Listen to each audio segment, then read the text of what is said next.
So what comes next? Fantasy or inevitability? Pragmatism or idealism? Can Gwangju FC overturn a 2-goal deficit? Is it a far-fetched prospect? Not if their form in the AFC Champions League Elite is anything to go by. And we have to go by it, because we can't ignore it. They've been spectacular in their debut. They have lit up the night sky of the Champions League Elite, this inaugural edition of the flagship club competition in Asia. They've been entertaining, they've been stylish. They have allowed their fans to dream of an extraordinary Champions League Elite campaign that they never thought possible. But it is now poised to end. Vissel Kobe won the first leg by 2-0. 2 goals in the first half an hour, just as they won by 2-0 in the league stage. But they are not deterred. They believe that there is a way back. And based on what they've done so far in this competition, they're right to believe it. For Vissel Kobe, they are just 90 minutes away from a place in the last 8 of the competition. And surely they will do it. Surely the defending champions of Japan, the 2-time defending champions of Japan, no less, will make light of this challenge and this fight back. But the Gwangju FC team is full of creative players, exciting players. They've got a great coach and they've got nothing to lose. Already for the team from the Republic of Korea, this is bonus territory.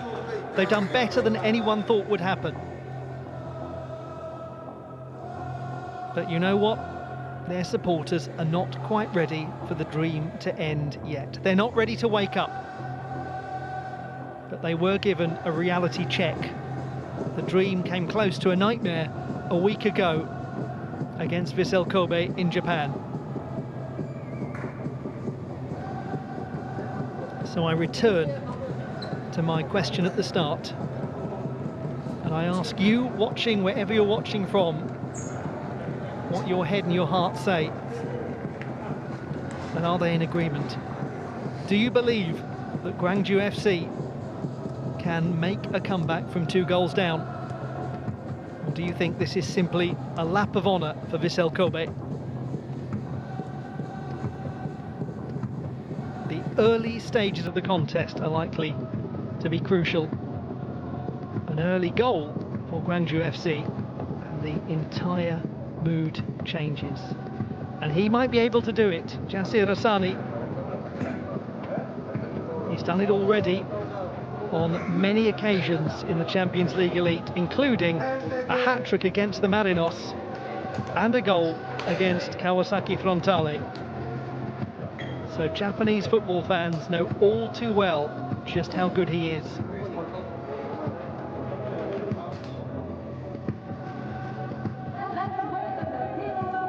They journeyed from the Kobe City Misaki Park Stadium all the way to the Gwangju World Cup Stadium in the Republic of Korea. And they're hoping that their team can see this tie out with little drama. Let's discover.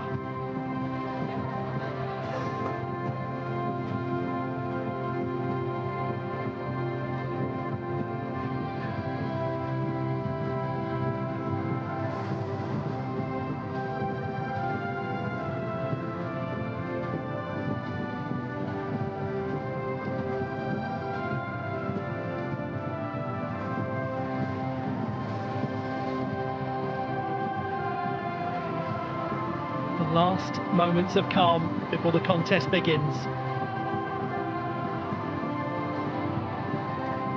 The Gwangju World Cup Stadium, the Asian Football Confederation and the Champions League Elite, the first ever edition of this competition, as Asian football has a new look. It's never over until it's over. You have to believe that as sports fans, otherwise there's no point turning up. Otherwise, there's no point going into the stands and singing songs and believing in your team. You have to believe there's a way back. They have to believe there's a way back. Gwangju FC must have hope. Without hope, reality will come quickly. Without heart, determination and desire, Vissel Kobe will easily overrun this underdog team from the Republic of Korea. But they have faced the best in Asia, Gwangju FC, and they've beaten them. They've taken them on with no fear. This is the great challenge, the last great challenge perhaps, in their first ever time in continental football. This is a very fine team, and they have a very fine advantage. An advantage created by a veteran in Yuya Osako, who was instrumental in the first leg. Can Gwangju FC stop him this time? Can they free up their own creative players to engineer the chances that were so hard to come by for people like Jasir Asani in the first leg? Questions, questions, questions. Let's have some answers.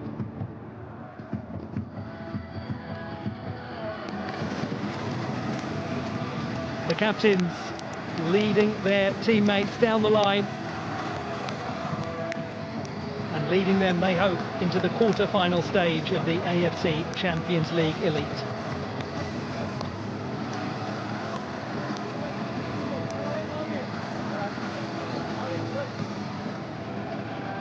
They're not ready for it to end.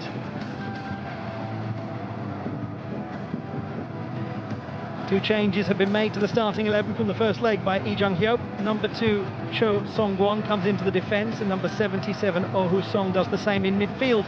They both came on as substitutes a week ago. Number 7, Jasir Asani, is likely to remain key to any chance for the home team to get back into this tie. He is creative and dangerous, but was kept well at bay in the first leg. Can the right winger find some space this time? Should Gwangju FC struggle to break through, they might turn to the bench and either number 9, Park In-hyuk, who was used in the first leg, or number 40, Shin Chang-moo, who hasn't played a great deal for the club since joining a couple of years ago.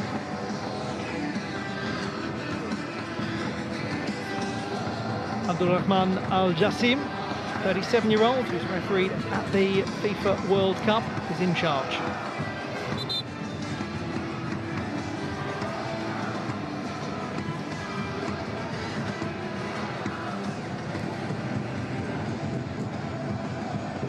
Takayuki Yoshida has made just one change to the team that won 2-0 a week ago. Number 9, Taisei Miyashiro, comes into the side with Nanase Ino, the player who does not feature today. Vital to their success in the first leg was the combination of number 10, Yuya Osako, who scored and provided a goal, and number 18, Haruya Ide, who scored the other. They worked excellently together. Terrific in central midfield was number 6, Takehiro Ogihara, who both stifles the opposition and provides chances from set pieces. Keep a close eye on number 27, Eric, who has just joined Vissel on loan from Machida Zelvia. The Brazilian provides a creative and unpredictable quality and could be very useful from the bench.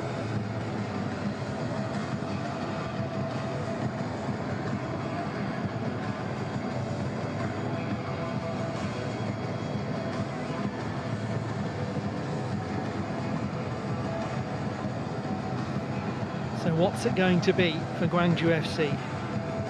A reality check or another day in paradise? They need him to perform. And he was expertly defended in that first leg.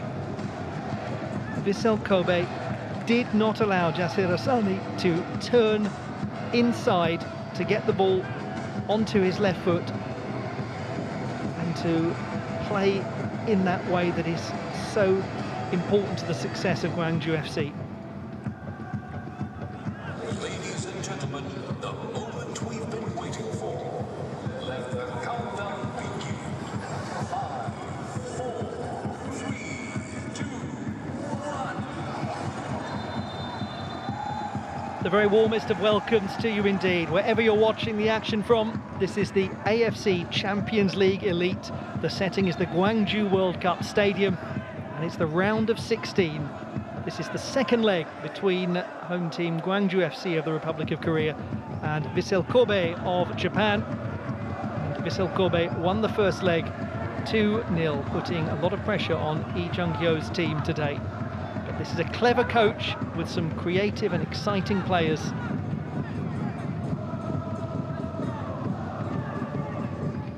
An early opportunity for Vissel Kobe. Rikuto Hirose and Takehiro Ogihara, the players who are standing over the ball. And it is Hirose. What a nice delivery! There's a chance here. Taisei Minashiro, the only player in the Vissel Kobe side who was not involved in the first leg, getting into a dangerous position. Oh, that's not fully dealt with, and just about getting back was Park Tae-jun to deprive Miyashiro. Corner kick. Nervous looking start from Gwangju FC.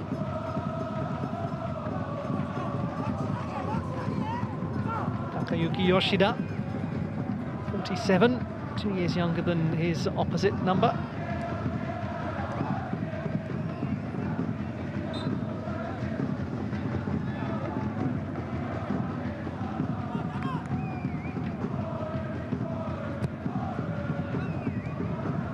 About dealt with.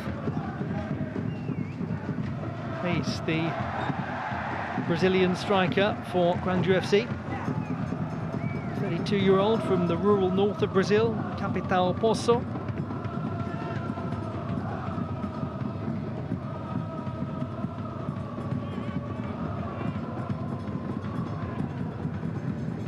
If you watch the first leg, you will know that the performance of number 10 for Vissel Kobe, Yuya Osako, was absolutely sensational. He played with intelligence, he played with real sophistication, and he finished when he had the chance. He also provided a wonderful cross to Haruya Ide. And it was Ide's own header that actually came back off the crossbar, was snatched upon by Osako in the 20th minute, 9 minutes before. Vissel Kobe, number 18, got his goal.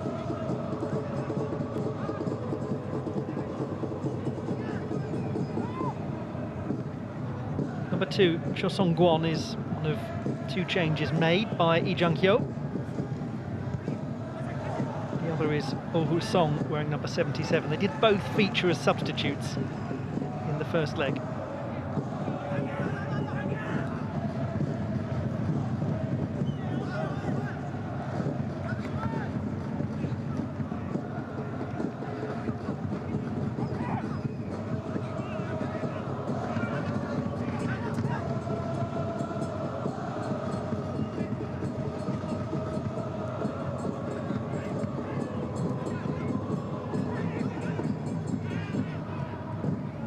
Kyung-min with the ball forward.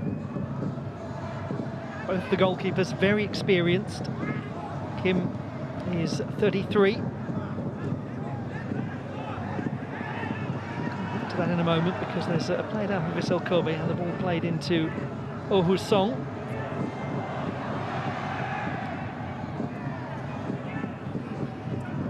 And that's a little clip by Kim Jin-ho on Daiju Sasaki. Daiju Sasaki scored in the league stage against Gwangju. Absolutely no doubt that he was clonked there by Kim.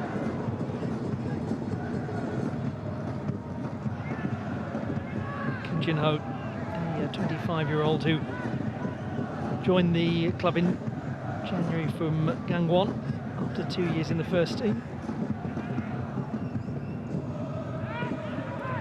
When he made that move across in January of last year, he just transformed how they looked in defence, made an enormous contribution.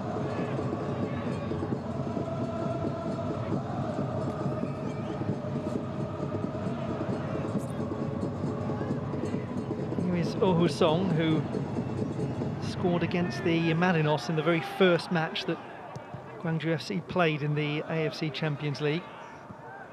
And he was, as I've mentioned before, the only player in the squad for Gwangju who had actually scored in the AFC Champions League before they began their maiden campaign.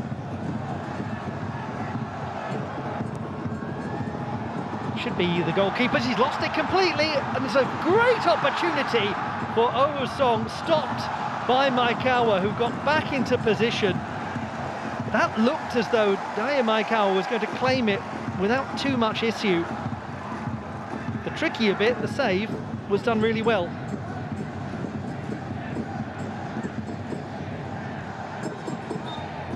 Very good recovery play from the goalkeeper.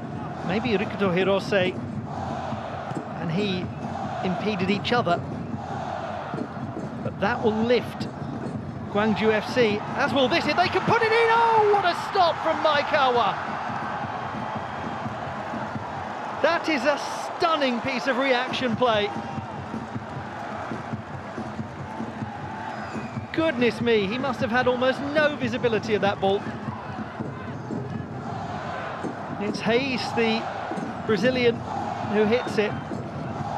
But that will have appeared from behind Mateus Tuller for Maekawa, meaning that he only saw it at the last possible moment.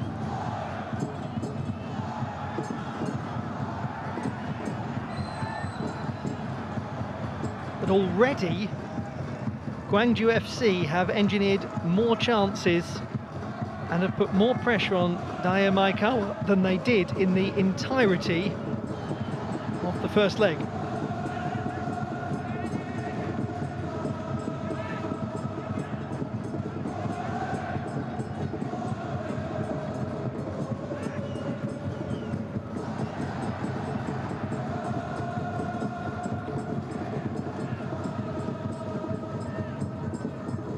Well, we've had a fascinating start to the match.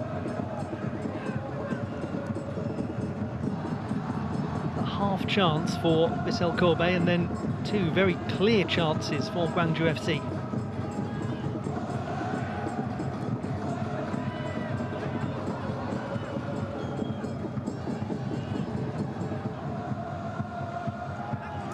And if the Brazilian Hayes had scored that, it would have been his first goal upon his return to Gwangju FC.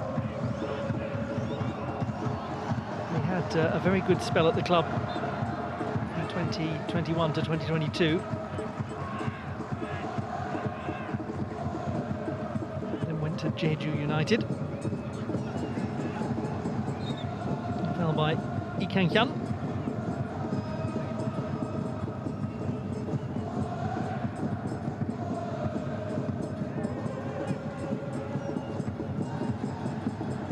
Captain of Vissel Kobe, Tetsushi Yamakawa, from Amagasaki in the southwest of Honshu. So a similar sort of area to where Kobe is located in the Kansai region. Kobe is a triangle of three cities: Kobe, Osaka and Kyoto, the second most populated metropolitan area in Japan. Blocked, and not favourable for Osaka, but the attack continues.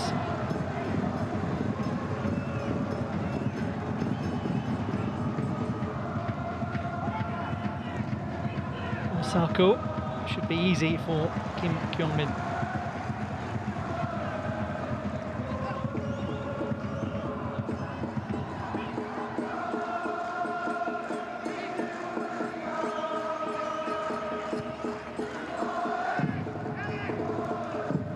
Very intriguing start. It feels finely balanced. It feels as though, unsurprisingly, Gwangju FC are going for it, and they're going to take risks as well. That happened from time to time in the first leg. They were pressurised very well by Vissel Kobe when they had the ball in defence.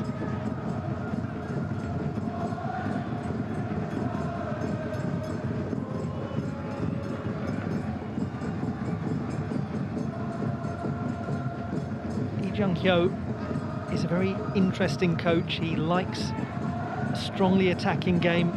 We've seen that throughout their performances in the AFC Champions League Elite. It very much favours the inverted winger system, which is why someone like Jasir Hassani is very important to Gwangju FC. Sasaki. Tricky cross. Well dealt with. Trying to keep the attack alive and doing well. Number 25, Yuya Kuwasaki. Here he is. To Hirose. Rikuto Hirose from Saitama, not too far away from Tokyo. Joined the club from 4 years at the Antlers.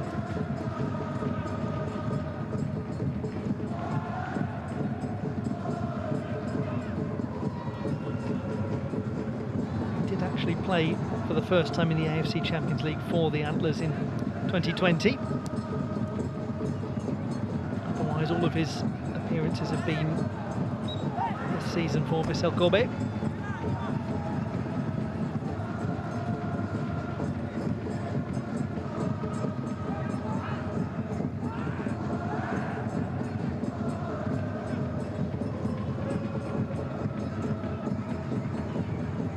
Yamakawa. Not a bad idea, quite clever to look for that run of Daiju Sasaki.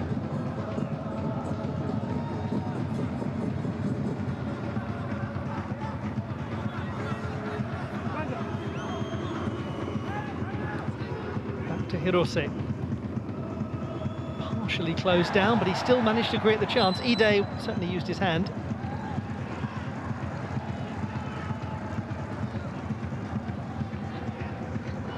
Wonderful first leg, Haruya Ide. Yes, I don't think there can be much debate about that one.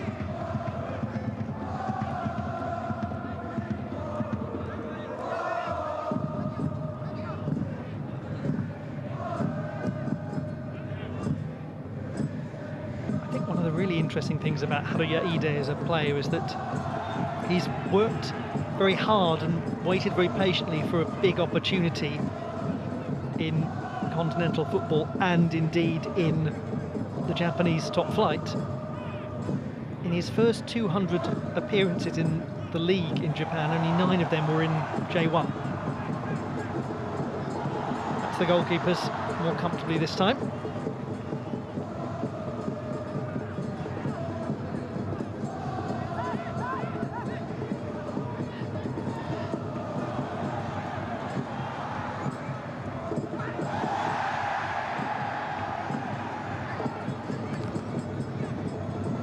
He had a really difficult time, Jasir Hassani, in the first leg. He didn't get many opportunities actually to draw fouls like that, to run with much space in front of him.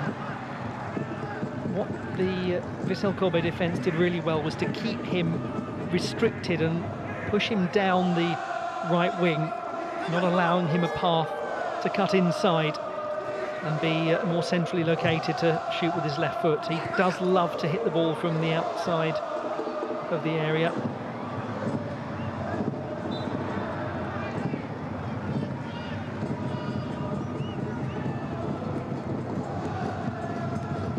And there can't be anyone, any coach, any fan who's watched the AFC Champions League Elite this season who doesn't know that about Jasir Hassani, because he scored 7 goals. It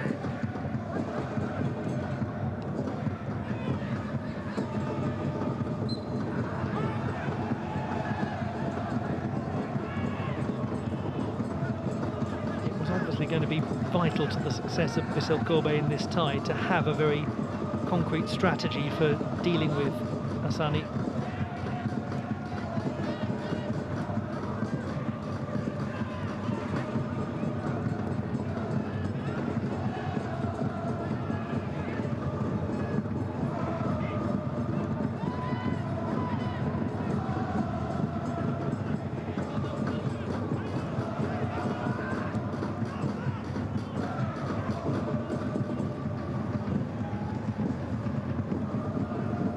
Song could bring it under control. Referee just delayed play for a moment and was then called for the free kick.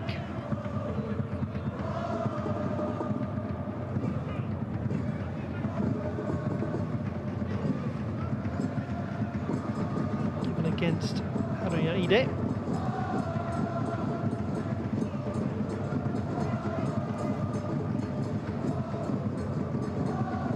This fixture taking place in the southwest of the Republic of Korea, in the city of Gwangju. It was founded in 57 BC.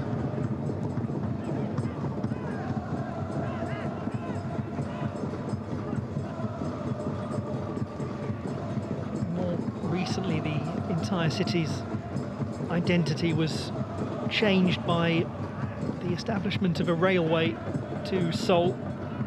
That meant that it became a very important industrial centre.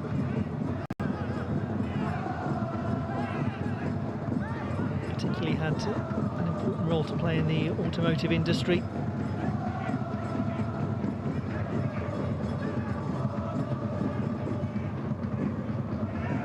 And it is a very fine sporting city. This stadium, as its name is a very slight giveaway, hosted matches at the 2002 FIFA World Cup.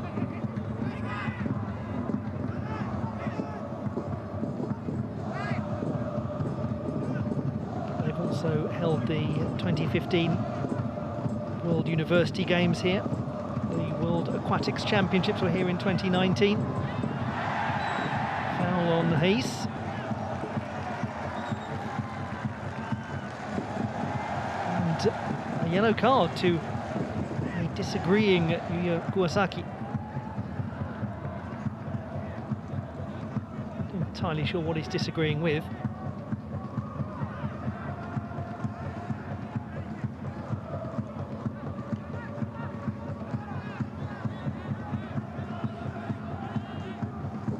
Could be a costly yellow card, that. Rather needless to do it in that sort of position at this stage of the contest. Might just make Kuwasaki think twice about getting involved, as the ball has been put in extraordinarily. Leading the celebrations is Park Jong-jin.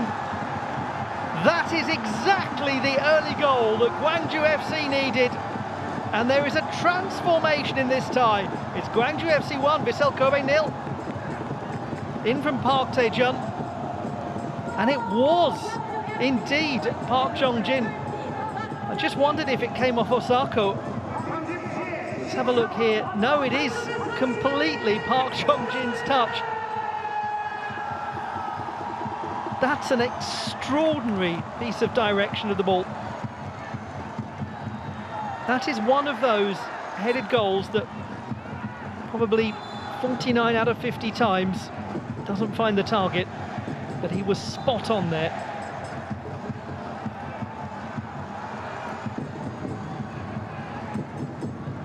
Well, that really has made for a fascinating dynamic. Going down was Yuya Osako. Nervous moment for the Gwangju FC fans. Ace controls it well. And the lift as that ball was played forwards in the home fans. I'm sure you heard the roar as they thought that Oh Song might be played in. What a good ball. Good piece of control too. Here is Oh Song.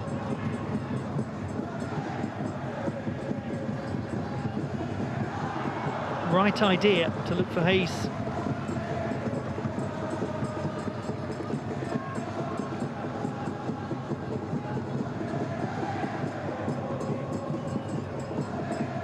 Well, I was making the point as the free kick came in that it was needless for Yuya Kuwasaki to pick up the yellow card for that challenge.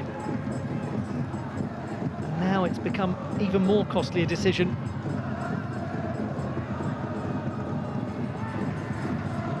Park Jong-jin's first goal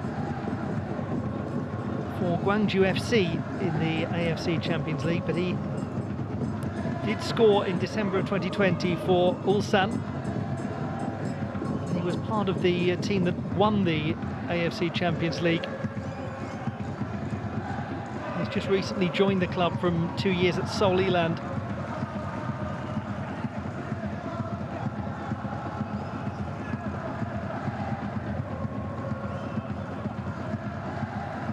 Sasaki. Hirose. Goalkeeper's made the bold move to come and claims it very well. Nice, assured goalkeeping from Kim Kyung-min. As now, Takayuki Yoshida has much to ponder, so much more to ponder than he had to in the first leg.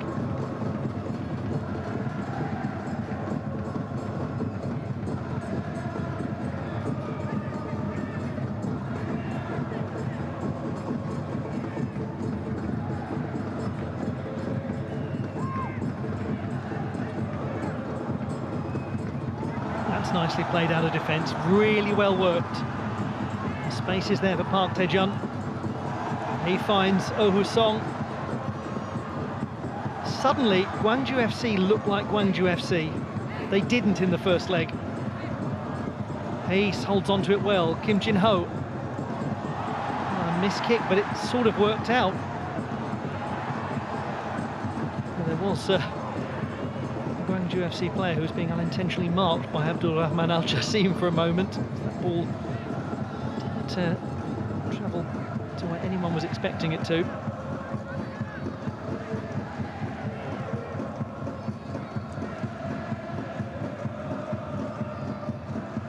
He's happy to drop back and allow for Asani to move more centrally. That's an interesting feature of this match. Jasir Asani is a little less isolated out on the right wing and is more keen to start from a central position to receive the ball. And he's such a clever architect of positional fluidity, Lee Jung-hyo. Oh, that was a bold ball and it worked.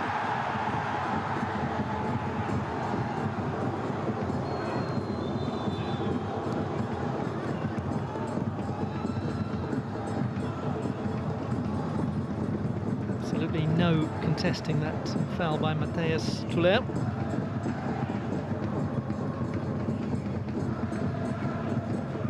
He has won the equivalent of the AFC Champions League Elite in South America. He's won both the Copa Libertadores and the Copa Sudamericana. Hey, so the goalkeeper deals well with it. Oh, he's dispossessed. But they're at the moment first to all of the loose balls, Gwangju FC. Kim Jin-ho to Hayes, who looks so much more alert and dynamic than he did in the opening match. But then we could say that of every single Gwangju FC player.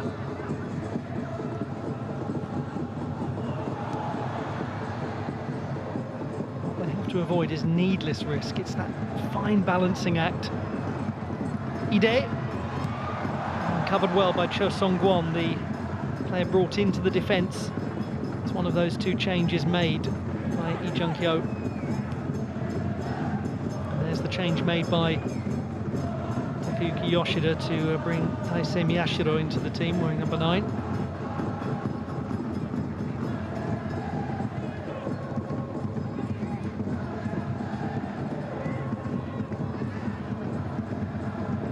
He scored 11 goals in the league last season. Miyashiro has Vissel Kobe won the title again.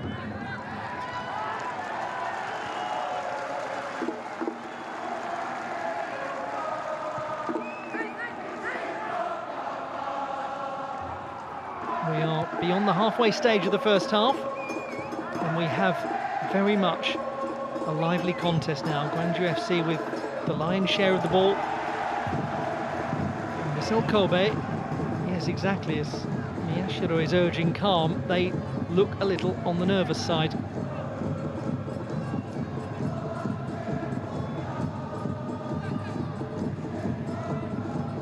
Neither of these teams, by the way, has played a fixture in between the first leg and today.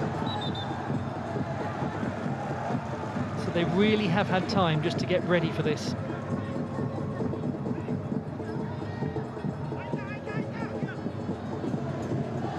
And after this round of fixtures, attention turns to international football and the AFC qualifiers for the FIFA World Cup of 2026. Some very big matches taking place. So I don't think for a moment that just because there'll be no AFC Champions League action over the next little while, either Elite or Champions League 2, doesn't mean there isn't plenty of Asian football to follow. Another yellow card for Vissel Kobe. It's Daiju Sasaki. Wasn't really in control. It was a long way away from getting the ball and quite clearly caught Kim Jin-ho.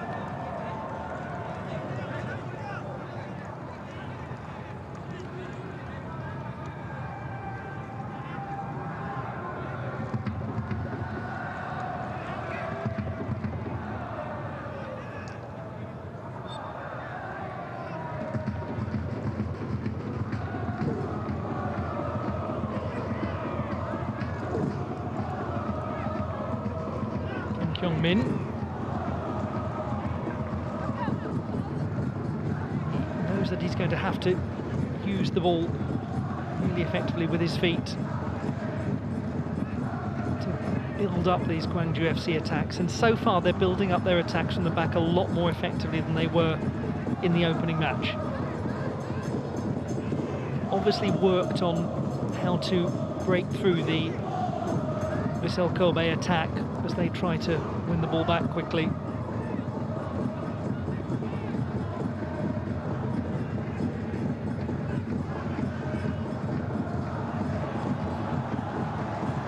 Well, forward is Kim Jin-ho. Still has it and creates the crossing opportunity that Maekawa reads excellently.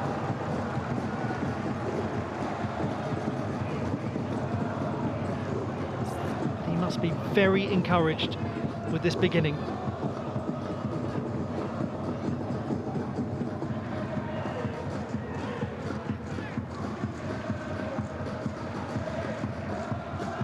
Just to come back for a moment to those AFC Asian qualifiers, the Republic of Korea will meet Oman on the 20th of March, and then 5 days later they will host Jordan, so 2 home ties for them.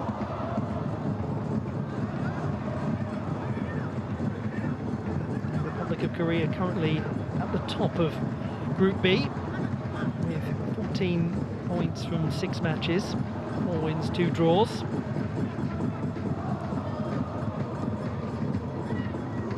And Japan, who have won 5 and drawn 1, so they're at the top of Group C with 16 points, well ahead of anyone else in that group. They are 9 points clear. They will first host Bahrain and then they will host Saudi Arabia.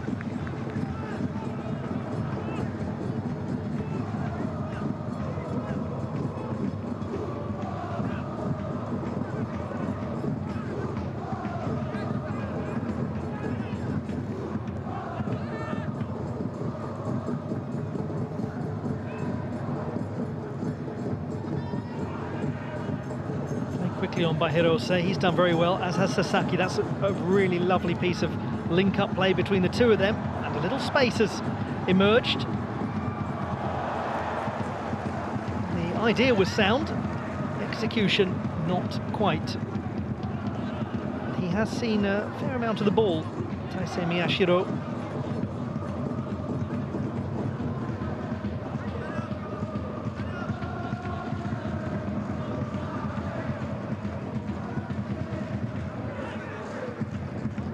A record of about a goal every 4 games, slightly better than that in his career. Touchback by Lee Kang-hyun.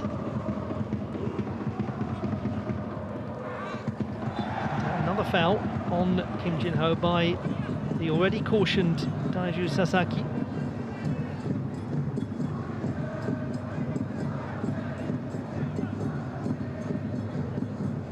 And that's where one just wonders, the way that Gwangju FC are currently playing, and with those yellow cards to Sasaki and Kawasaki, is there a real risk of a red card at some point as this contest goes on? Will it force Takayuki Yoshida's hand and make him remove either or both? Hayes. Watch for Ohu Song on the left wing. And Hayes decides not to use him. Oh, is furious about it as well. Missed opportunity perhaps, but they still got the ball. Here's the captain, Imin Ki. And across, forces a decision to be made. The goalkeeper chose to stay, and it was cleared by Toulet. You just wonder for a moment about that chance to free Ohu Song on the left wing. He had a lot of space. Played on to nobody by Yuya Osako. It's fascinating, the complete difference between this and the first leg. Gwangju FC are suddenly creative, are suddenly dangerous, they're not stifled. Cleared by Yamakawa, the captain. And at the other end of the pitch, it's as though Yuya Osako and Haruya Ide have never met each other. And they were inseparable, and, well, we may be revising our thoughts on that, because just for a moment there was Ide finally coming forward in some space, but as I was saying, they were inseparable and almost telepathically linked in the first leg.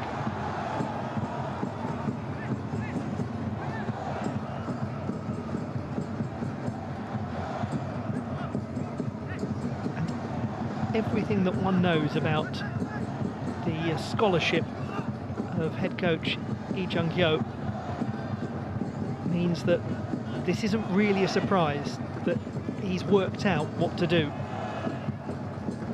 That he's found a way to maximise the strengths of Gwangju FC. There we go, suddenly there's all this space on the wing that was not there a week ago. Now the missing piece of the puzzle perhaps is getting Jasir Asani more involved. They still haven't quite done that. Here's the goal scorer, Park Jong-jin. They're going for very clear high balls into the box to provoke Daiya Maekawa. Hayes, great defending from Yamakawa. That was exceptional from the captain of Vissel Kobe. Hayes and O linking up, and Yamakawa perfectly positioned. That was likely going to be the second goal, and he knows it too.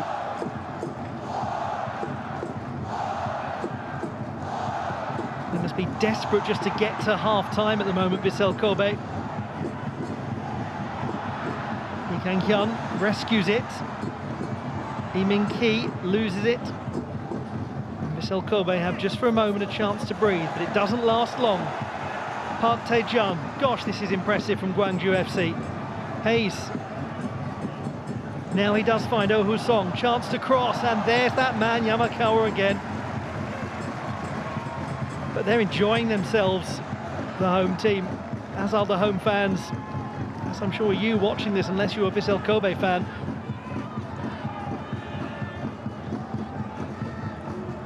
If you're watching this purely neutrally, it is a dream second leg.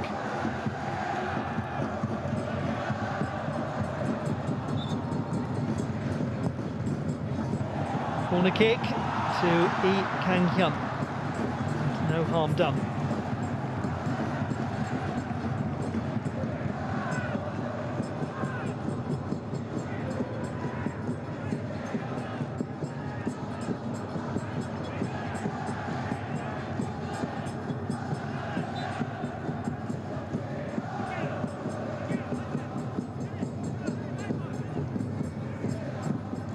did score last season, Kang Hyun, in the 2-1 win against Ulsan HD about 10 months ago. Yet to score this season, yet to score in the Champions League Elite, indeed any continental competition. Now there's going to be a Gwangju FC yellow card. Min Sang-gi for the use of the elbow, as indicated by Abdulrahman Al-Jassim.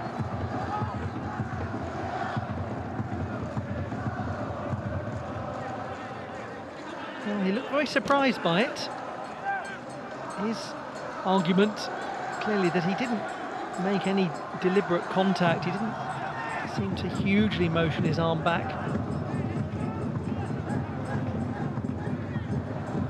It might have been one of those ones that looks a lot clearer from behind in comparison to the view that the referee gets from the front.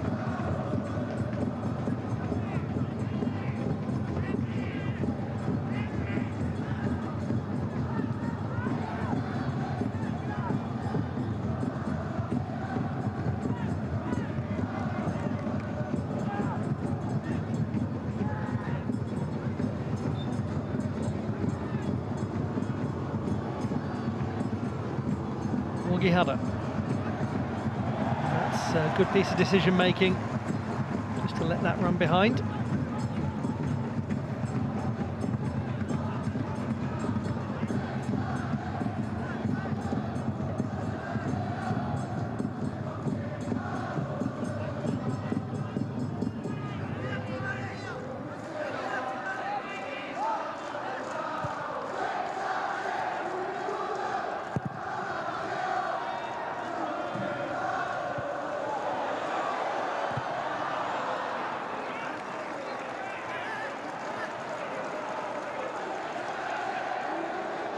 He's the man who has brought vivacity to this tie, Park Jong-jin.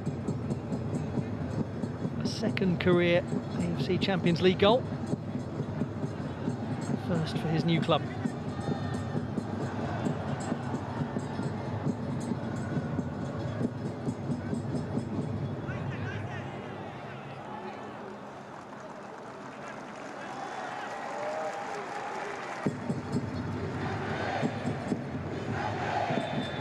There is just such purpose in Gwangju FC. The body language of their players is very positive.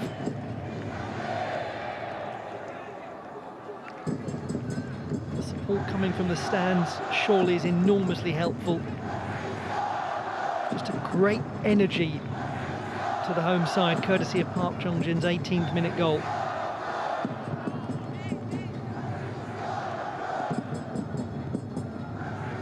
There would be that degree of energy anyway.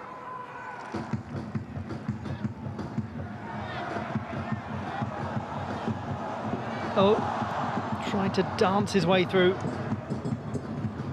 Clearly a very good decision to start him. He was used as a substitute in the first leg.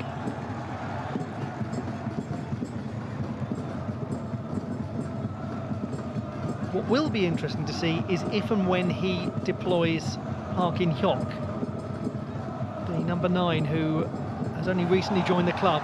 Now, the ball lost. Osako, a chance to shoot instead. He finds Sasaki, and the goalkeeper stops it really neatly at the near post. Messi from Gwangju FC. And not too harmful a shot in the end from Daiju Sasaki. Asani. Yes, clearly impeded.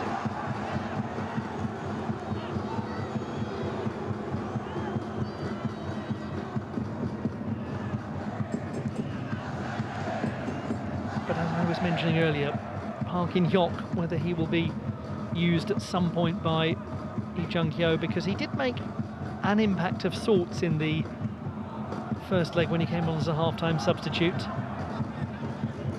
The most immediate 10 minutes after coming on, and then he became a little quieter. He could fulfill something of a target man function if they need to really press for that equalising goal late on in the game. as things currently look, they're more likely than not to break through sooner than that.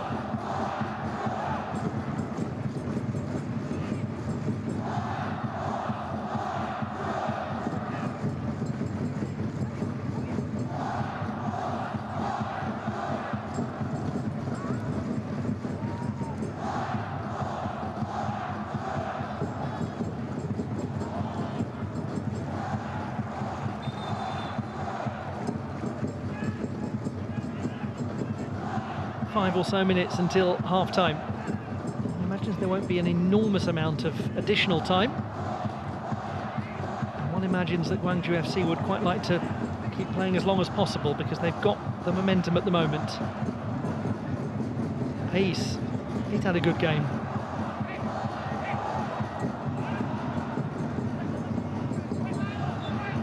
He was rather drawn into a needless foul there on Sasaki.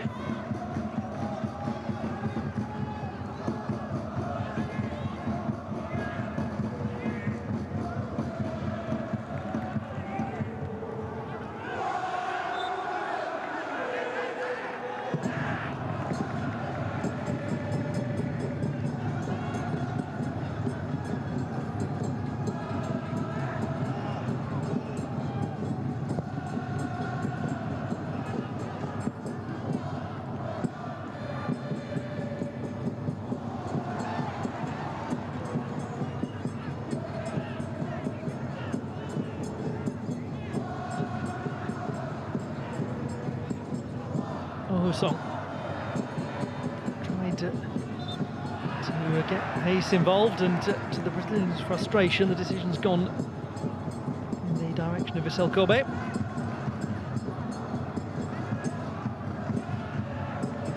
What he now has to do when the half-time whistle comes is keep that level of energy and purpose going into the second half, and his players have performed so well so far.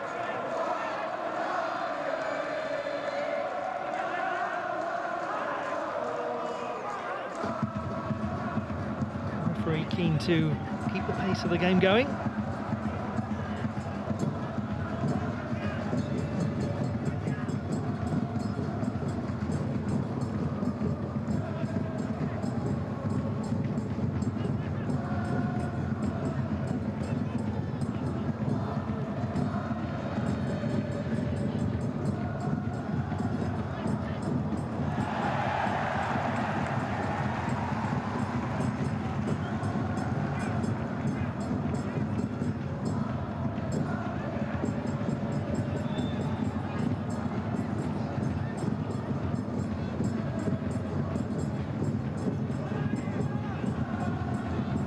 Need to calm things down a little in the Vissel Kobe dressing room, because they've looked nervous. They've made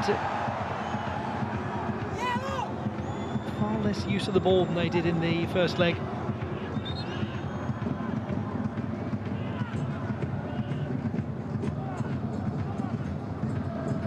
We've barely seen Yu Osako in possession. Contrast that with the first half of the first leg, it's night and day.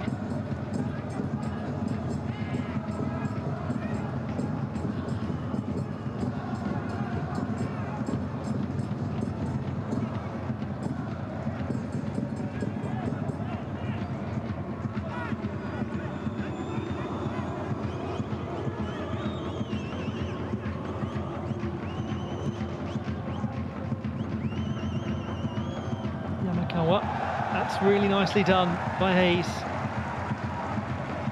The sort of moment in the match that's not really of any great consequence, but it just shows how intensely Gwangju FC are pursuing this game.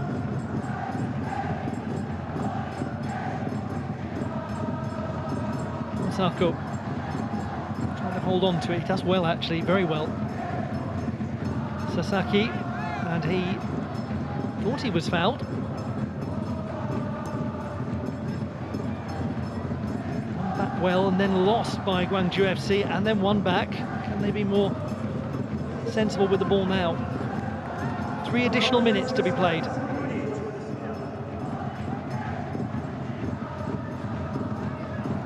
limited contributions so far from Daiju Sasaki, but he is always dangerous.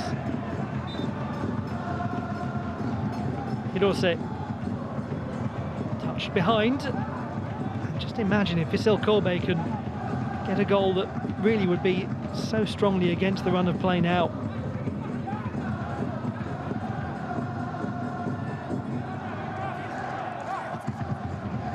The home team must be so vigilant here from this corner kick. And it's Takahiro Ogihara to swing it inwards, and he's a very good deliverer of set pieces. Ogihara cleared.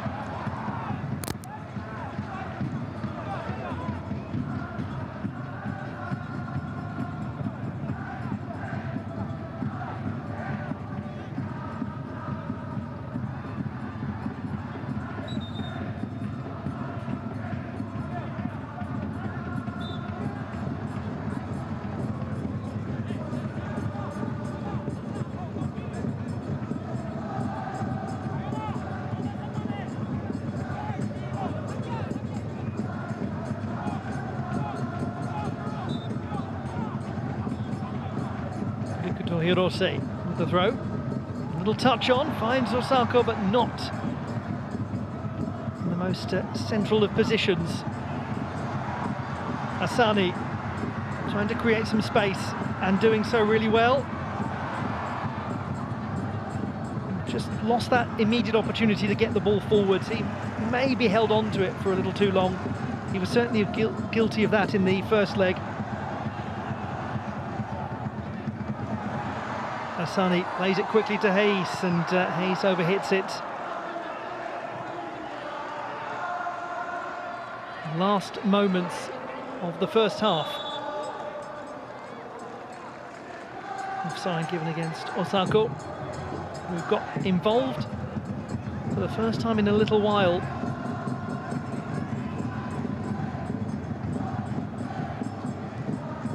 Just didn't quite manage to get into a shooting position.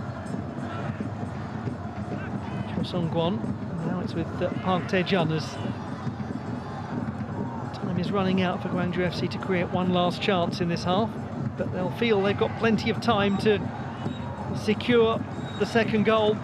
It's been an excellent first half and a very good start from Gwangju FC in the second leg. How the mood changed when Park Jong-jin scored in the 18th minute, but even before then Gwangju FC looked like a different team. And so too to Vissel Kobe. What will change now as we head to half-time? What will change as we come back out for the second half in 15 minutes? We'll find out, because it's Gwangju FC 1, Vissel Kobe 0.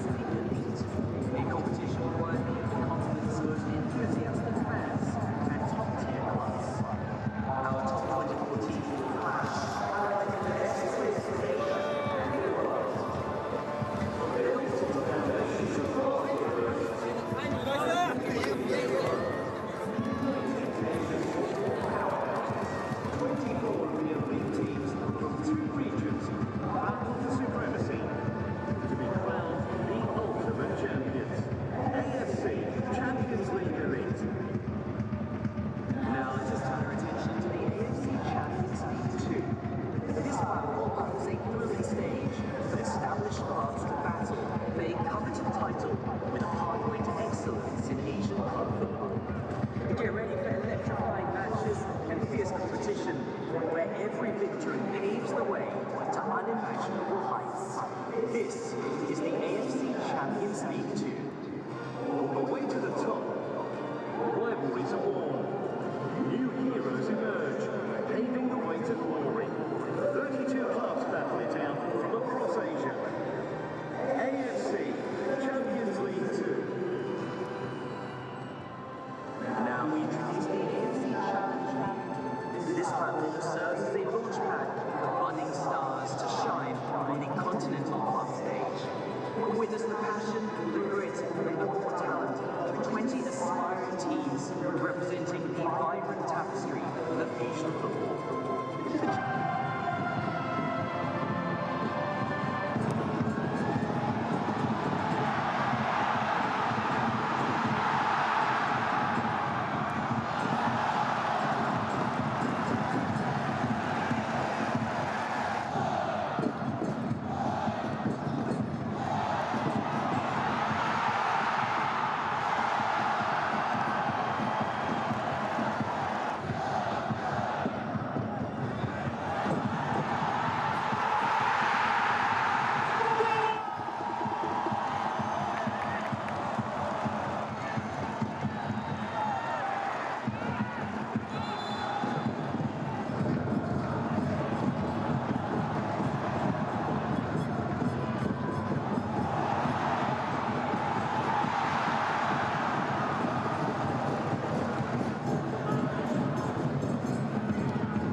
very interesting how quickly the Gwangju FC players got back out onto the pitch.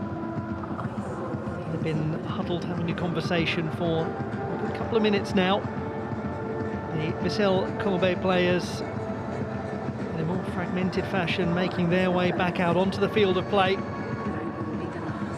are still unclear as to who will be making their way into the quarter-final stage of the AFC Champions League Elite. We shall overcome, says the Vissel Kobe banner. And they have a lot to overcome at the moment, because Gwangju FC have shown that it's a new day, a new moon. At the moment, they are the ones who are looking most likely to get the next goal.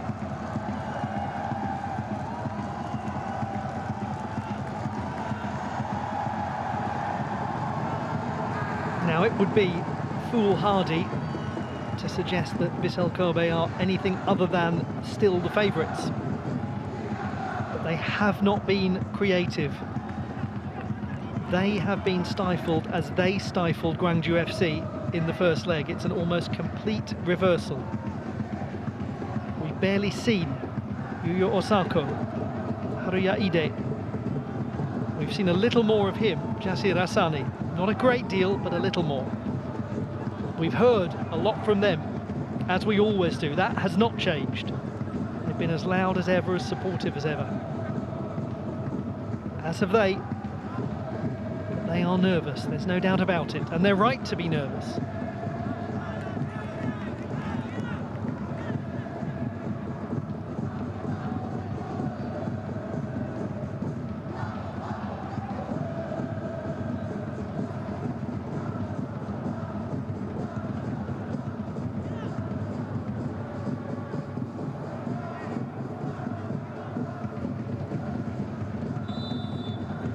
Welcome back to the Gwangju World Cup Stadium. The second half begins. Gwangju FC leading Vissel Kobe by a goal to nil.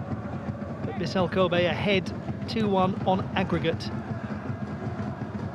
In the first leg, goals from Yuya Osako and Haruya Ide in the first half an hour gave Vissel Kobe the win. But Gwangju scoring in the 18th minute of this match through Park Jong-jin. Here's the captain, Lee Min-ki.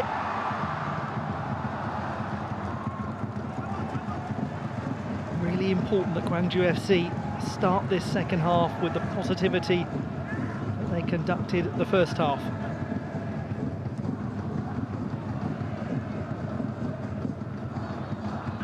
If they do manage to find a way to level the tie in 90 minutes, then we'll go to extra time and the penalty competition if required.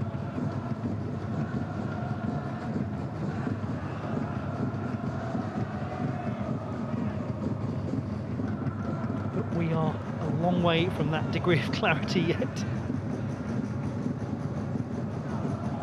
But it is great entertainment, isn't it? Park Tae-jun to Jasir Asani. Has he got a little space this time? Here we go. And there we don't go.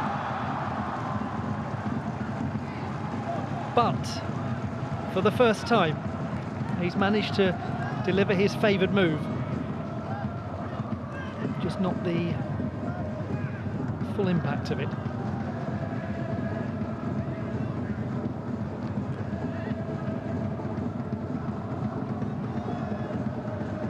And harmless though that moment was, for Vissel Kobe, it is a real warning.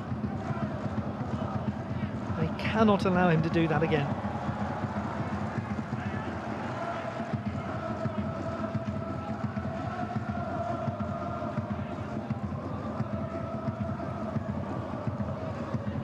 Picked up well by Park Tae-jun. That's been one of the great features of this performance from Gwangju FC, the tenacity in midfield to pick up a loose ball. They've looked a step ahead of Vissel Kobe throughout most of this match. Here's Park Tae-jun again. To the goal scorer Park Jong-jin. Park Tae-jun will get it back. Case in point. Very well done. Here's Lee Min-ki. Seemed to be caught between two options there, and in the end does win the corner kick. Whether he was going to try and cross it on his own rather than pass to Asani.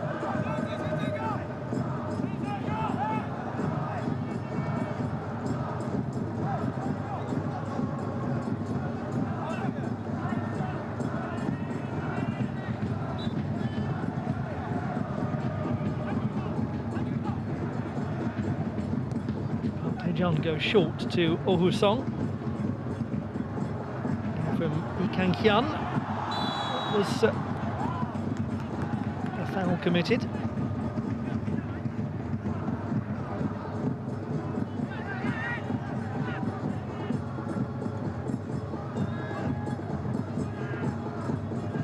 Indeed, it was offside.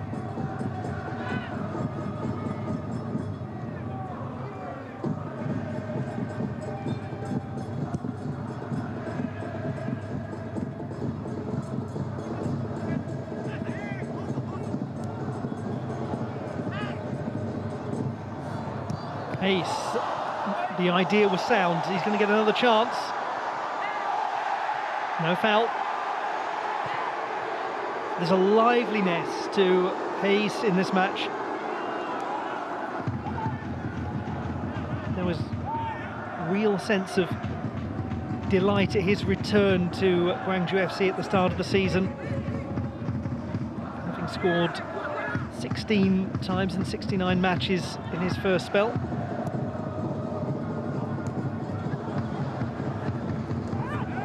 Oh, that was clumsy.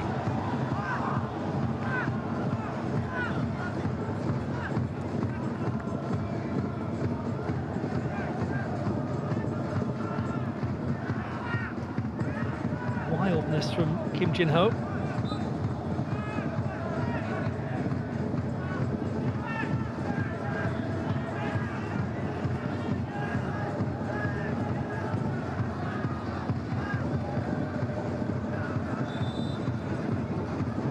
Hirose will take the free kick for Vissel Kobe.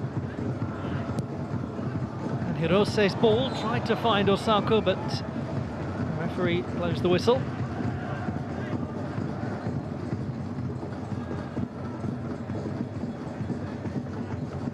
It's really important to just remind ourselves of the difference in stature of these two clubs, that Vissel Kobe have won the last two Japanese J1 League titles. They also won the Emperor's Cup last season. Gwangju FC have twice won the second division, K-League 2. Those are their biggest accomplishments in terms of trophies.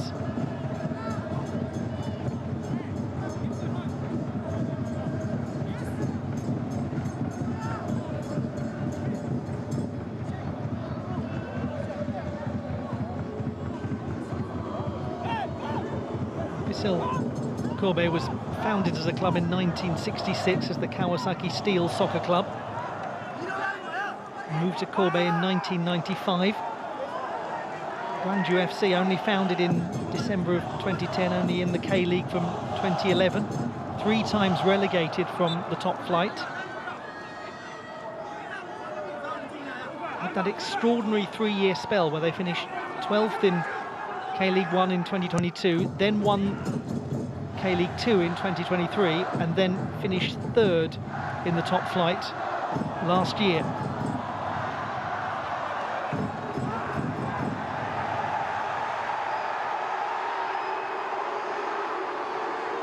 And the problem is that they, or the year before I should say, then they finished 9th last season.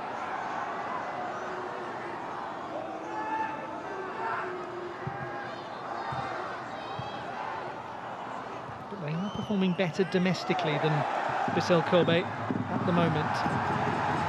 Play pull back for Osako being down.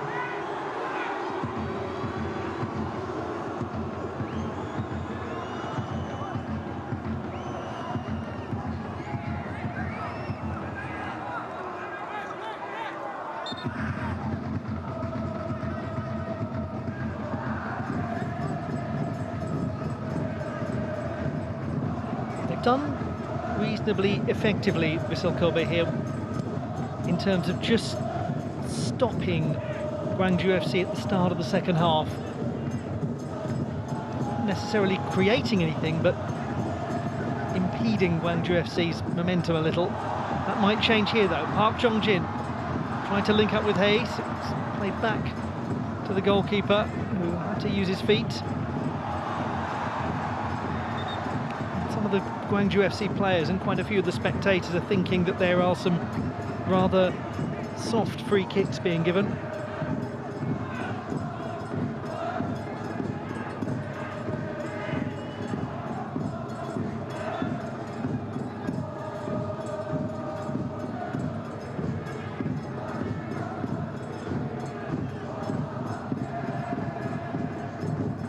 KOR, who had really no chance from Park Jong-jin's header that just looped over the top. And the subject of things looping over the top.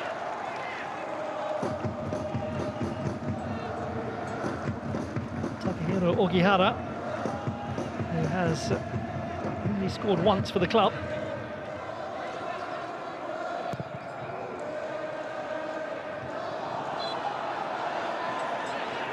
This time the free kick goes the way of the home team.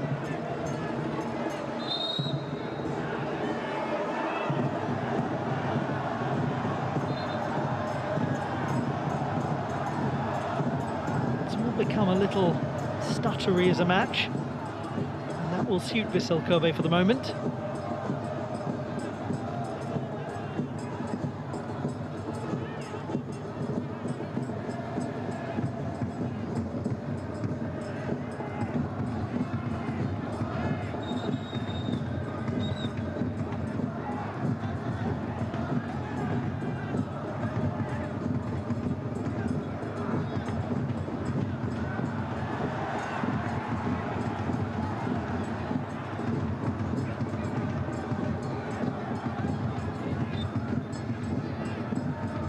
Minutes into the second half. Park Tae-jun with the free kick. Goes short.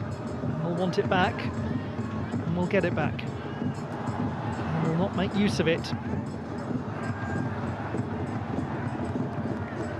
A little on the wasteful side from Gwangju FC.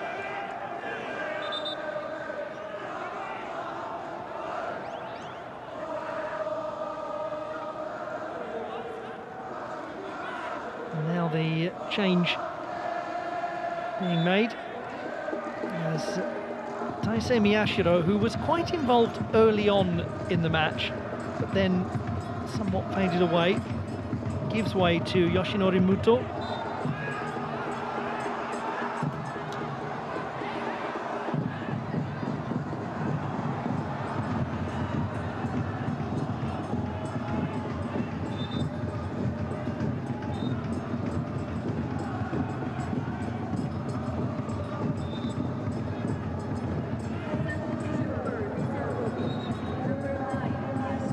There's a little intemperance developing.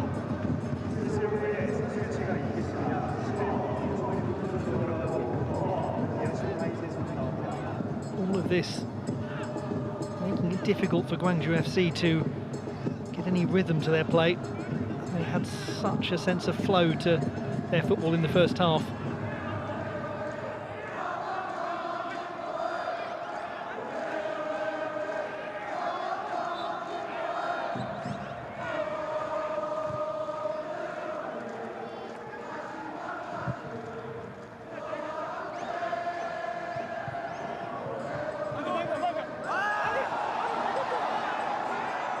It will be a Vissel Kobe ball.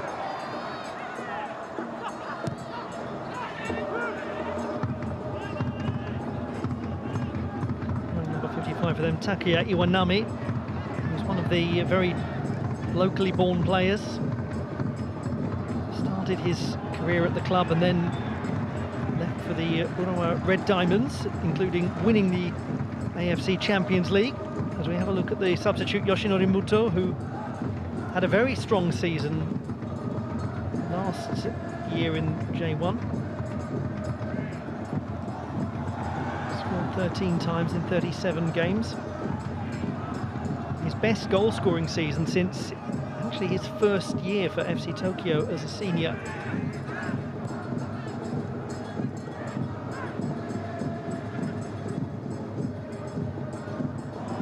pushed on cleverly there by the captain Lee Min-ki. Did well to make something out of that.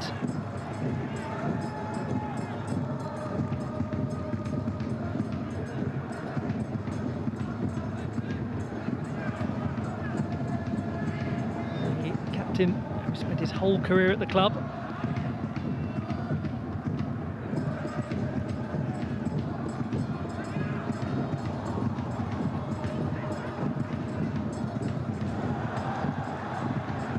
Ace trying to find a crossing opportunity. He's got three players to try to find. Matthias Tuller with a very important intervention. It's only as far as Lee Min-ki. Now to Asani. Needs the overlap from Lee Min-ki to either use him or to free up some space to make the run inside. Decently defended by Vissel Kobe, who look as though they've steadied things quite a lot. They've clamped down on Gwangju FC.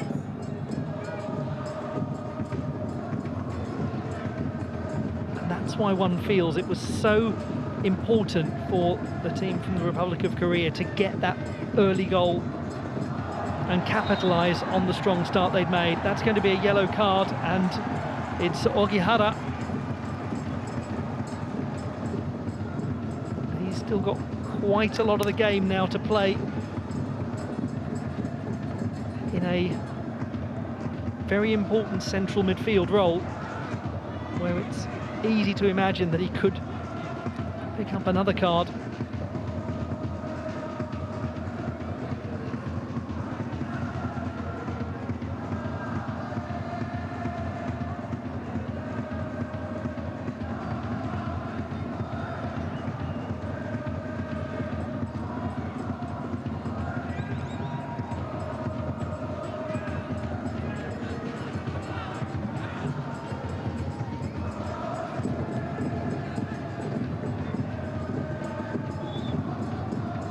Certainly makes contact across the face of Park Tae-jun. It can't be disputed.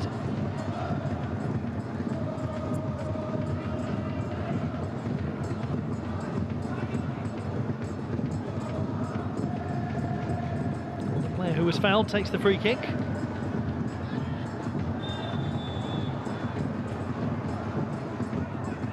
Ultimately an offside.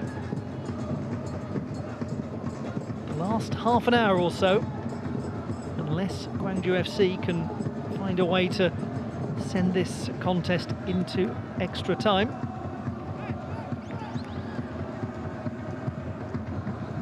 But it's looking a lot less likely now than it did in the first half.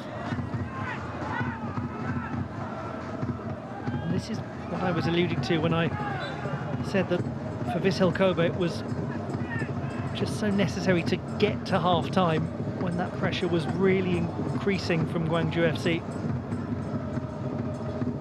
Because evidently Takayuki Yoshida has managed to calm things down and to restore a little strategy. Oh, that was a lovely idea from Jasir Asani. What a super ball. Forced Maikawa to act. Ace. Making it harder, Vissel Kobe, for Gwangju FC to get crosses in. Ace has done it that time, and really good gathering by Daya Maikawa.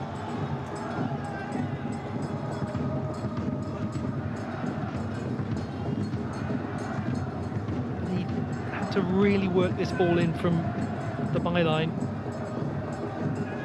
You think back to the first half and how many crosses Gwangju FC were managing to deliver that were troubling Maikawa.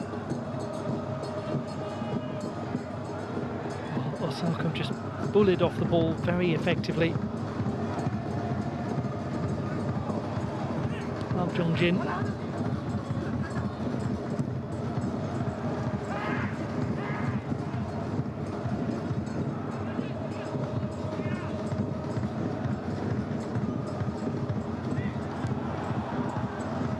Wonder now about the possibility for the introduction of Park In-hyuk.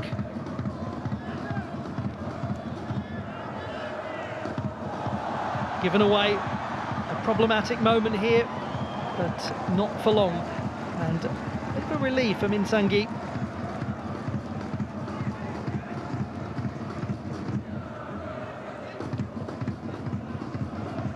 It was very risky, and it was really wasteful actually from Yoshinori Muto, which he knows. Very apologetic reaction from the substitute.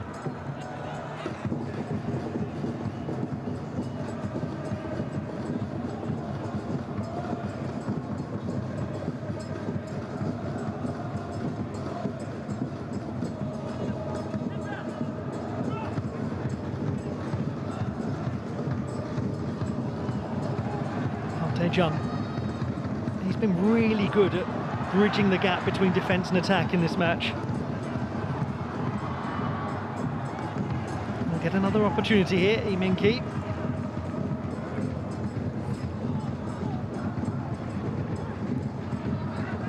Asani. He does love to hold the ball as long as he possibly can, and that did work nicely.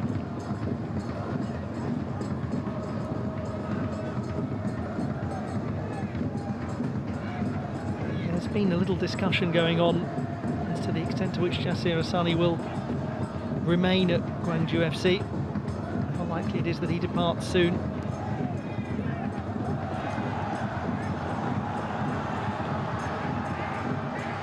Hayes, very good start from Maikawa. That bounced just in front of the goalkeeper. It was a hopeful attempt from Hayes, but the right idea. You look at the movement of that ball and the way it hits the turf just in front of Maikawa. He really has to stretch for it. It's good, secure goalkeeping from the man from Hiroshima.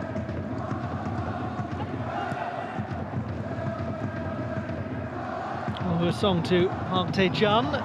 Tricky towards the back post, and Maikawa is so well positioned.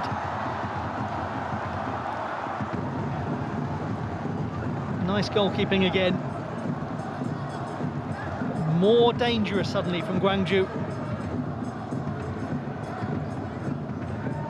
Cho Song-kwon, who has never scored in continental competition.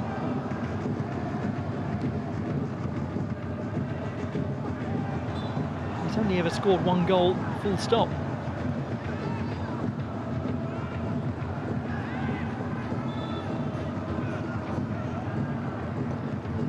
There we go, that's the change I was suggesting might come.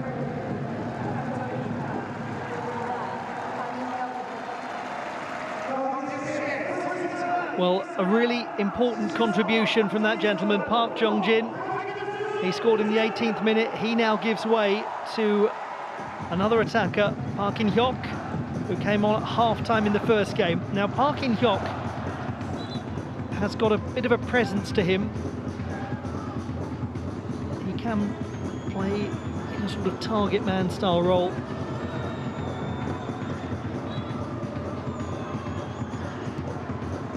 But before that, they'll have to deal with this, which Kim Kyung-min does comfortably. Never looked a threat.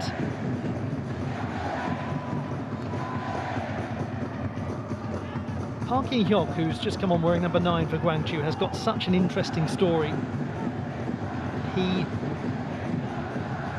was one of those players who didn't get into the main army club during his military service.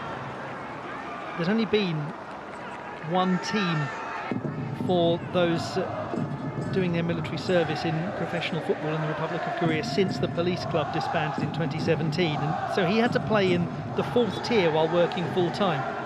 And it's one of the most interesting untold stories of football in the Republic of Korea. It's those players who don't actually get into the army club. They're not selected by them as part of their military service, and consequently it can be a very difficult time for players, and Park In-hyuk really had to drop down the leagues for Dangjin Citizen, a very good club with some strong players, but nonetheless playing in the 4th tier. And before the 29-year-old joined Gwangju FC, previous top level he played at was the second tier. Now we're going to see two changes from Vissel Kobe, including a debut.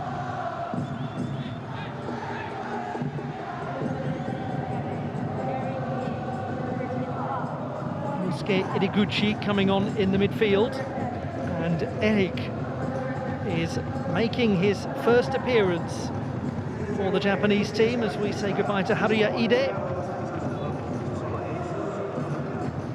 So Iriguchi, the 28-year-old from Fukuoka in the southwest of Japan, joined the club from Celtic.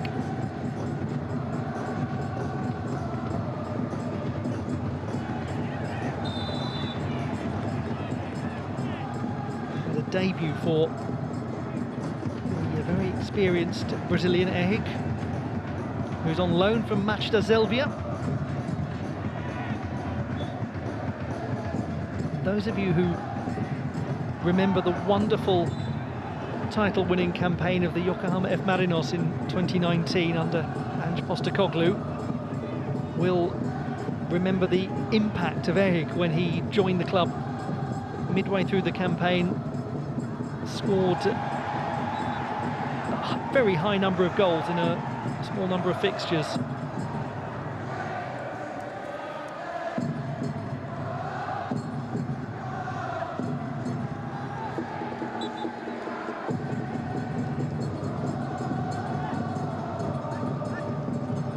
He didn't really, number 27 Eric, managed to make much of an impression in the Mazda Zelvia team that was so striking in J1 last season, but he was great in their promotion-winning campaign from J2.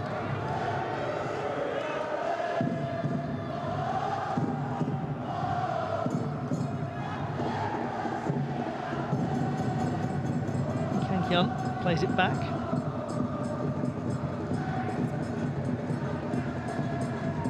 They do have to be vigilant now, Gwangju, because, well, I was about to say, because if the ball is stolen from them, then Eric is the kind of player who can create something, or indeed finish something.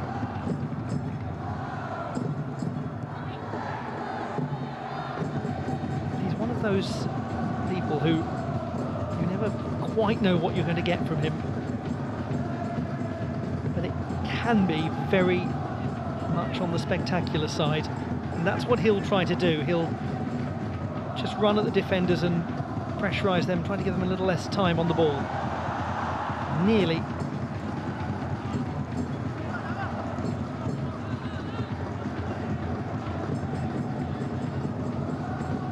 "20 minutes remaining, plus additional time."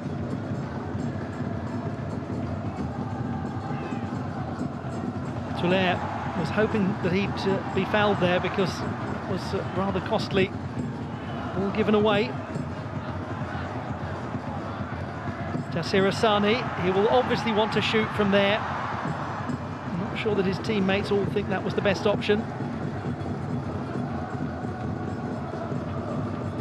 It's the second chance he's had to do that.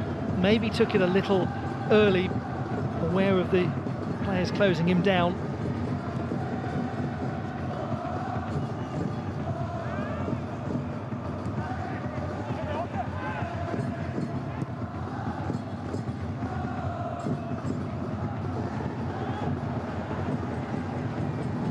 Songwon plays it safely out of defence.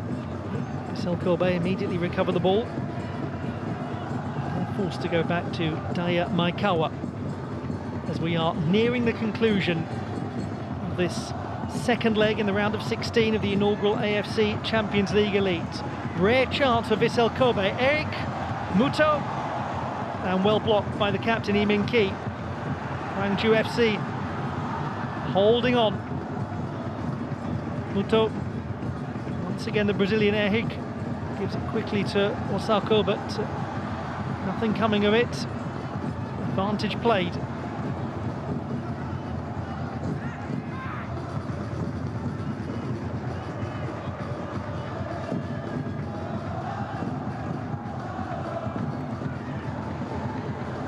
Touched on towards Eric and cleared by Cho Song-kwon. Looking a little more dangerous in attack now since that change. Sasaki! Dangerous moment for Gwangju FC.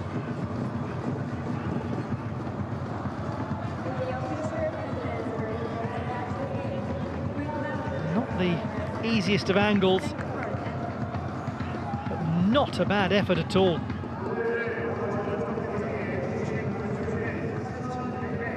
We're getting to that stage of proceedings now where there's just real jeopardy,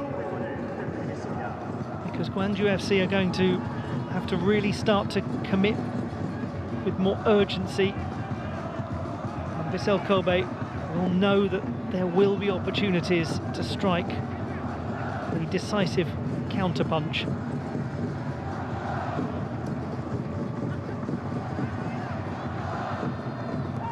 Park Tae-jun loses the ball. Sasaki. They can't keep hold of it either, Vissel Kobe. Should be Mateus Toule's to clear, and it is. Just a little on the chaotic side, but enjoyably so.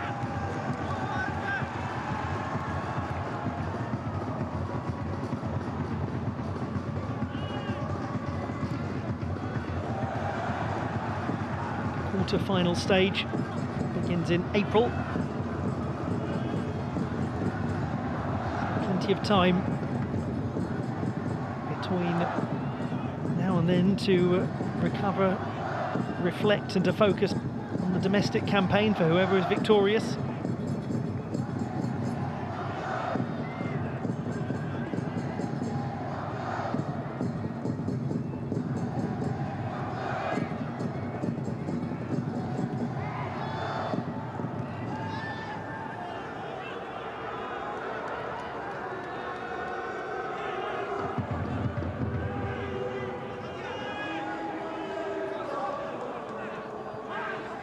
Now preparing to come on is Ju Se-jong.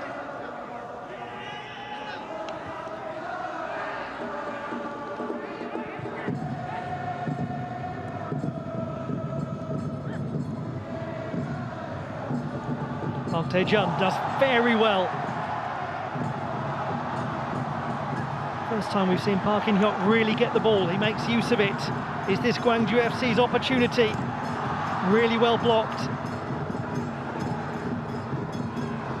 Then overhit. Not too far away from finding captain Lee Min-ki. He did score in the 3-1 loss at Shandong Taishen in an expunged fixture.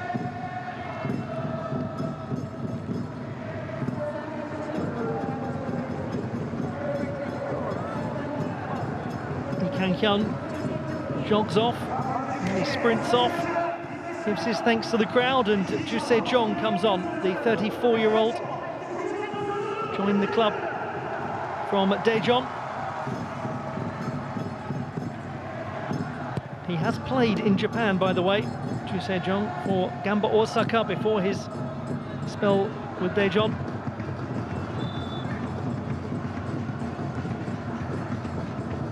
Interestingly, Ju Se-jong's debut for Gamba Osaka was actually in a 1-0 loss at Vissel Kobe.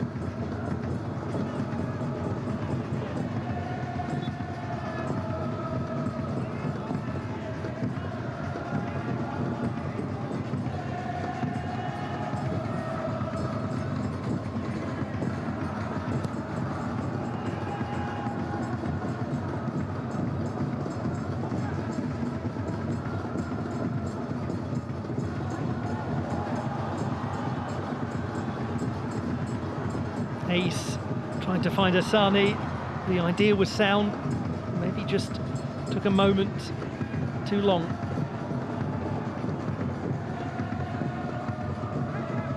Min Sang-gi, the only Gwangju FC player who's been shown a yellow card. 2 of them for Vissel Kobe. And they're both still on, Takahiro Ogihara and Daiju Sasaki.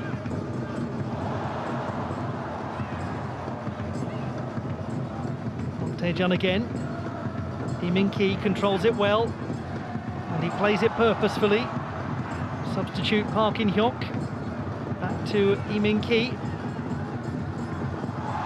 One back by Eric and one back well. All he can do is play it away. So Gwangju FC will try to build again.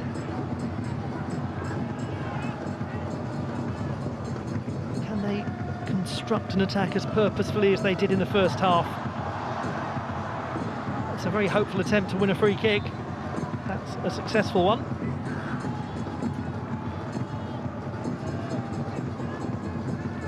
Is it starting to peter out and fade away for the team from the Republic of Korea? What tricks do we have left in store from Lee Jung-hyo? Still 3 changes possible.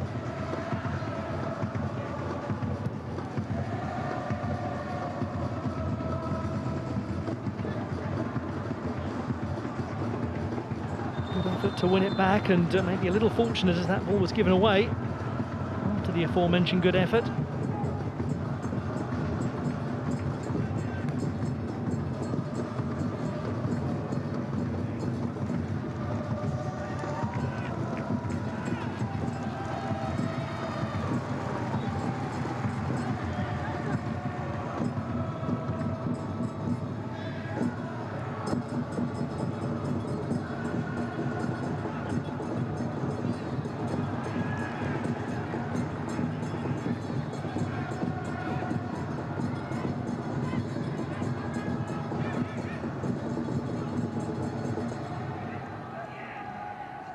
The optimism has now been replaced by palpable anxiety among the Gwangju FC fans.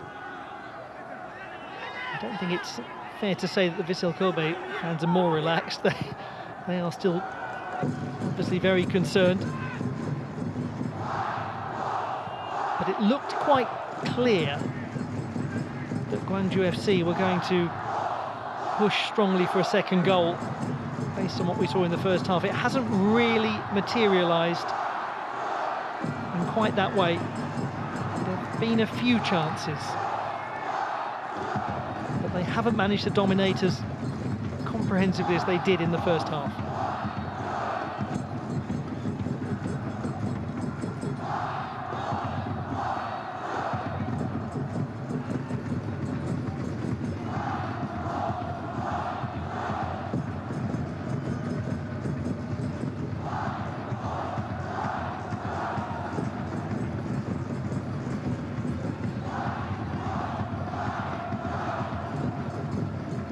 Throw by the captain Lee Min-ki, who's had quite a high-profile game. He's done a lot right. They have, at large, done a lot right, Gwangju FC. Brought forward by Kim Jin-ho. Jasir Asani in some space, drifting forwards along with Park In-hyuk. Park In-hyuk will attack it. Touch behind for a corner kick. He thinks there was... I think he thought there was a use of the hand, perhaps, from Iwanami.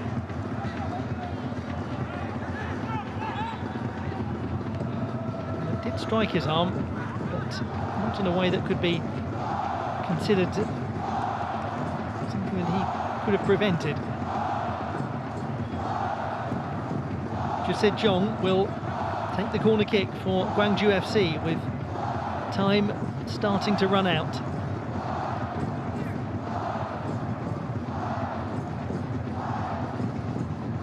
Start of the match, they had an almost luxurious amount of time to get the equalising goal. After that early 18th minute header from Park Jong-jin, that now feels like a lifetime ago.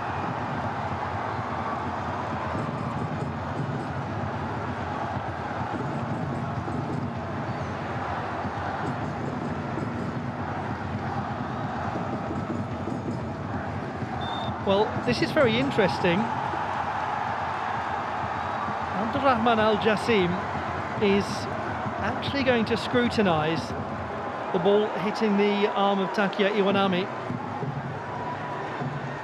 to see whether or not that's a penalty kick, and his colleague Hamis Mohamed Al-Mari thinks there is sufficient evidence for him to review it.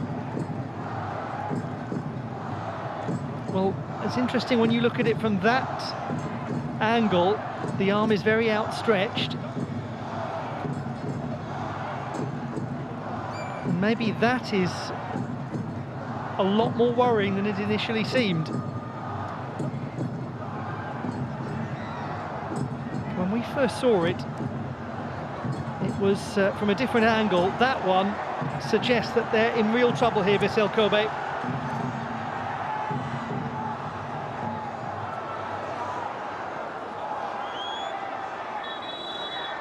It's a penalty kick. With minutes left, Gwangju FC have a chance. And the indication seems to be being given that it will be Jasir Asani to take it. I said when Park In-hyuk came on that he performed a sort of target man style function. And what he does there is jump and put pressure on Takeya Iwanami, and that's the damning angle, isn't it, from the position looking towards the goal.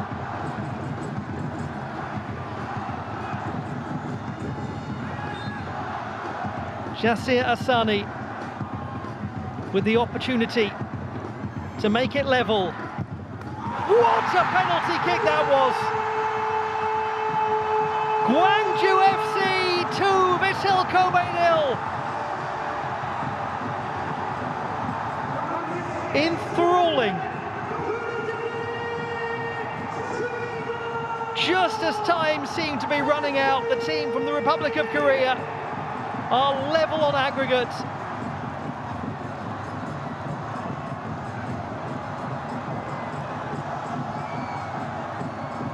Earlier on in the match, Asani completely miscued a ball from the edge of the area. From the penalty mark, he was precise. He could not look. He dared not look. Now we all can't take our eyes off the rest of this contest.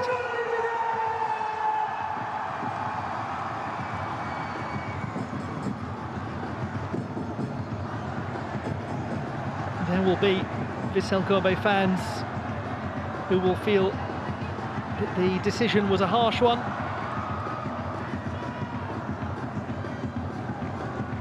Muto does brilliantly. Goalkeeper should claim it with authority and does. But what an effort from Yoshinori Muto. We are poised to continue this contest into an extra 30 minutes.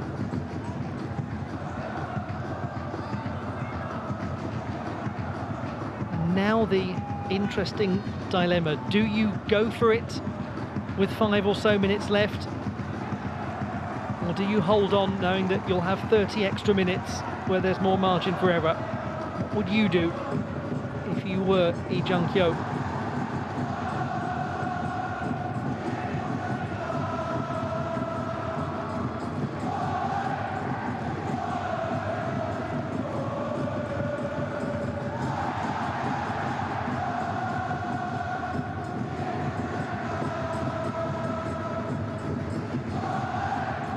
He was brought on to just be a little disruptive up front in the way that he's so good at being. Park In-hyuk, and that powerful leap with Takeya Iwanami was enough.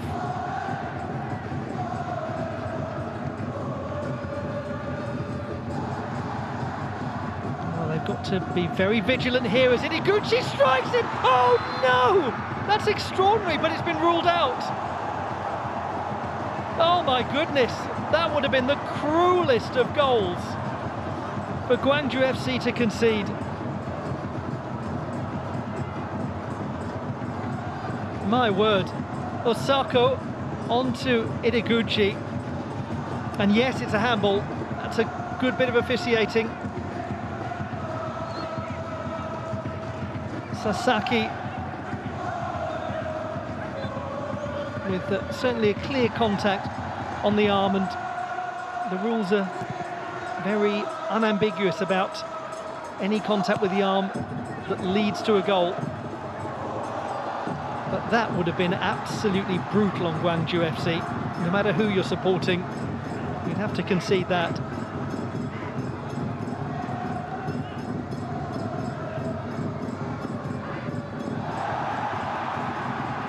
Pace. Good head down by Park In-hyuk and acrobatically cleared, sensationally cleared. My goodness, imagine if that had led to a counter-attacking chance. Might this now bring out the best in Vissel Kobe with minutes to go?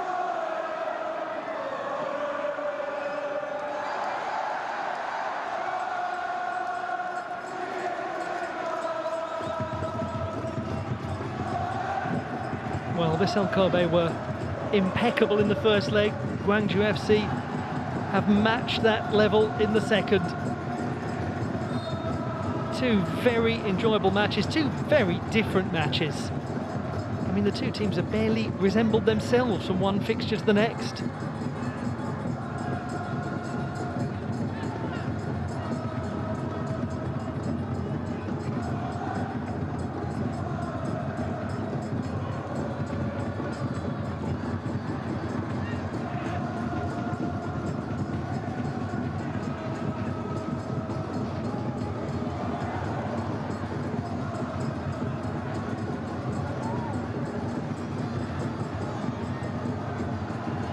Touch on from Muto causes consternation. And that is going to be the Gwangju FC ball. It's just a little hesitation there for a moment.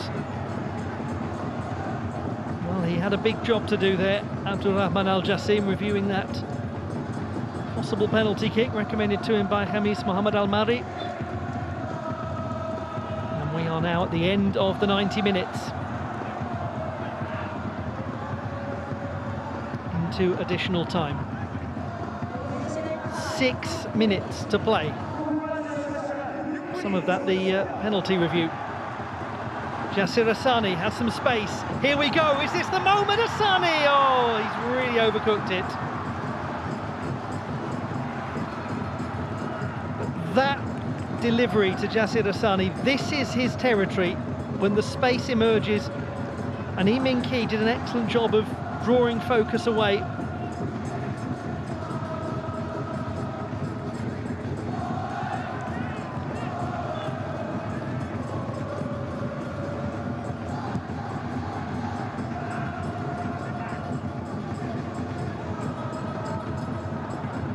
It would not surprise if Gwangju FC managed to win it. It would not surprise if Vissel Kobe found a way to sneak a goal. Yuya Osako, who was given a yellow card in the first match, picking up one for that challenge on Park Tae-jun.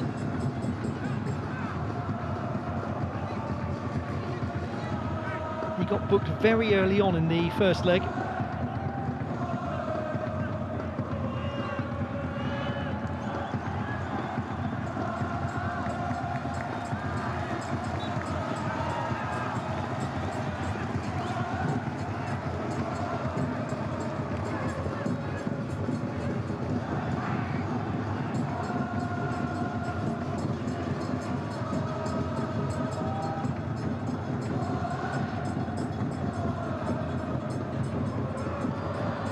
A good leap from Park In-hyuk.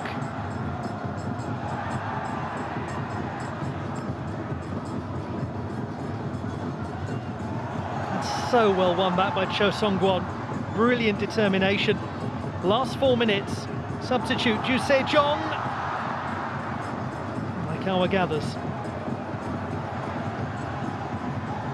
Ehig. Clever ball to Osako.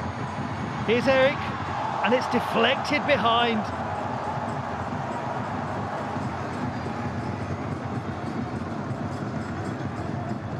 Dangerous little counter-attack that from Vissel Kobe. And important defending, so important from Kim Jin-ho.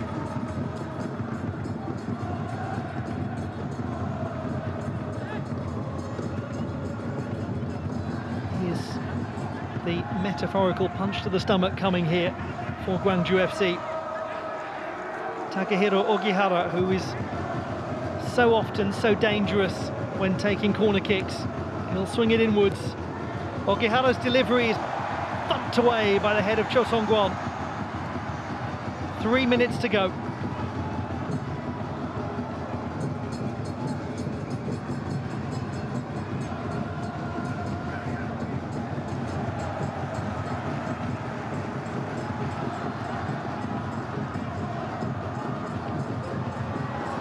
Asani, dealt with by Tetsushi Yamakawa, the captain of Vissel Kobe.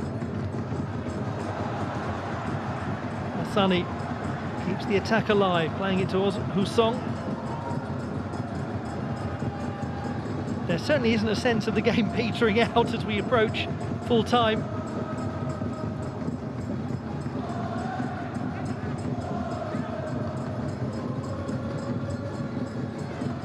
What an effort from Gwangju FC.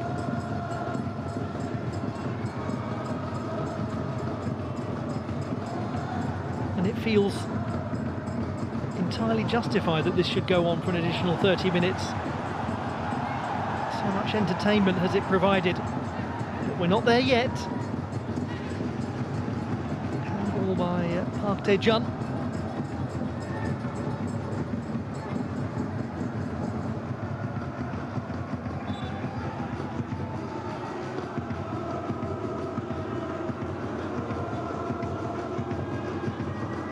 Just over a minute remaining.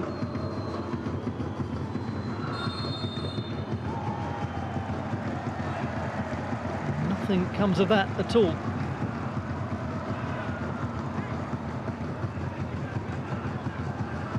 So it means that it's likely that Gwangju FC, if they're sensible with the ball here, will get the final attacking opportunity of this match.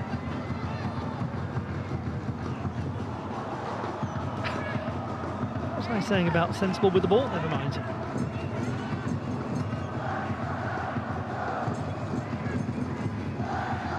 So instead it will be Daya Maekawa to play this ball towards the Gwangju FC goal to see if Vissel Kobe can steal this victory, a victory that was theirs to lose. And they might indeed go on to lose.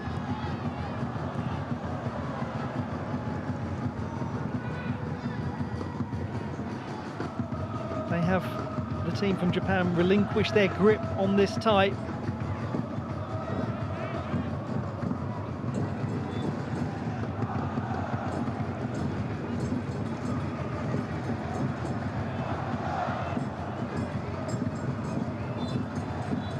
Extra time, extraordinarily.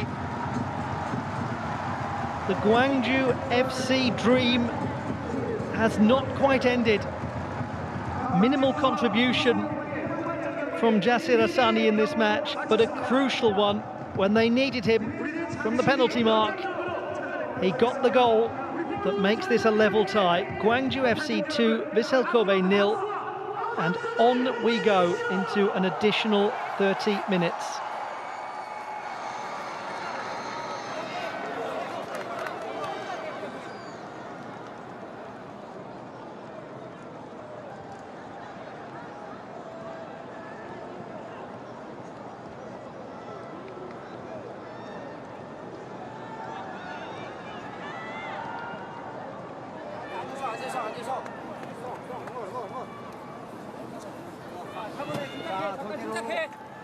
절대로 잘 들어.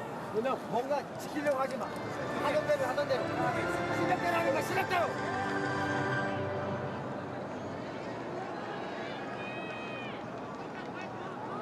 Well, what an absolutely extraordinary contest this is.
Gwangju FC 2, Vissel Kobe 2 on aggregate.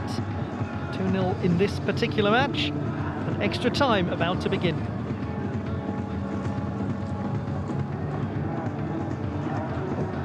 What a contribution from Jasir Asani with minutes left. Putting the ball into the back of the net from the penalty mark. And all of that after Park Jong-jin's early goal had given the Gwangju FC fans the hope of a miraculous comeback. Well, it isn't quite complete. They haven't won it yet. Now it all starts again as we go to extra time.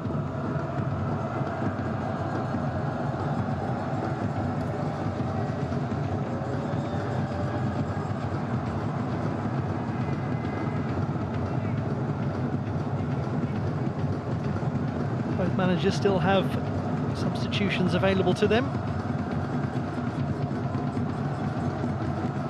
He has 2 remaining. Changkyo has 3.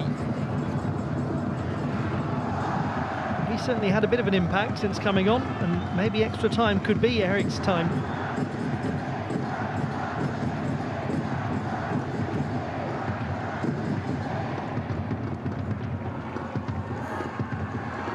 Neither of these teams has played a match since the first leg, so this is their first fixture in a week, and they'll be very glad for that rest period at the weekend, because they'll need to be as fresh as possible now.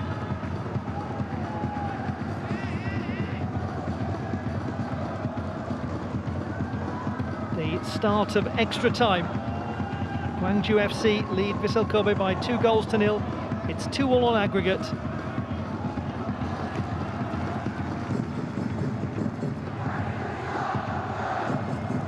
Hugely dramatic conclusion to the match as Takia Iwanami was penalised for the use of a hand in the penalty area, and Jasir Asani finished it. Park In-hyuk hasn't had any clear chances himself up front for Gwangju, but the number 9 has really been useful in terms of providing a target. Oh goodness, what chaos there from Gwangju FC. Sasaki to Eric. Osako might have been an option earlier on.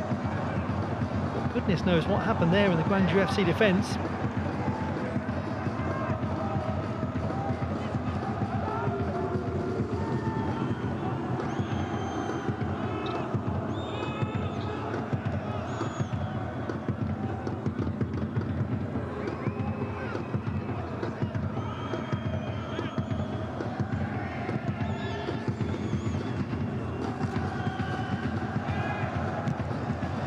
Away by Ju Se-jong.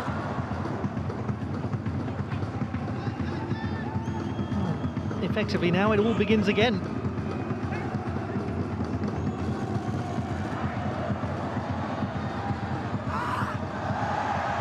Well, he certainly cried out in pain, Park Tae-jun, as he was caught.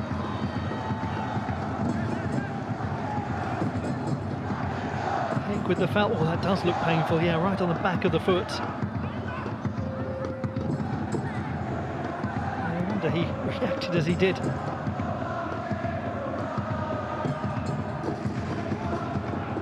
There's always such an interesting psychology, isn't there, to the period of extra time, how much a team chooses to go for the win, how cautious they are, knowing that the jeopardy has really increased.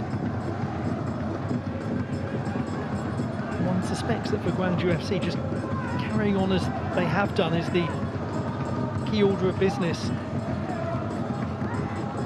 Seizing upon that momentum that they've generated throughout the match. There have been little periods where Vissel Kobe have quietened down the home team. They haven't managed to do it sufficiently.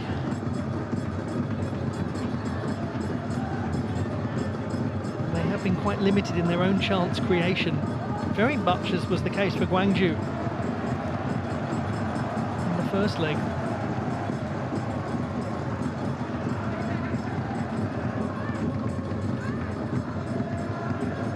He couldn't even look Hassani was preparing to take the penalty kick.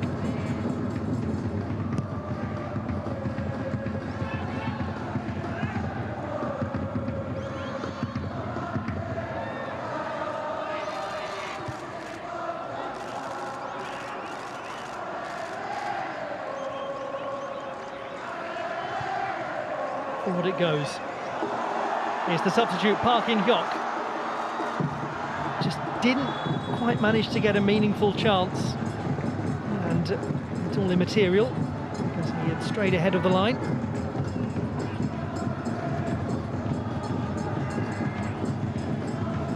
Just a fraction. But isn't it an incredible story, this very experienced player who's worked so diligently in the lower leagues to get an opportunity to play in the top flight, now playing a crucial role in this Champions League game.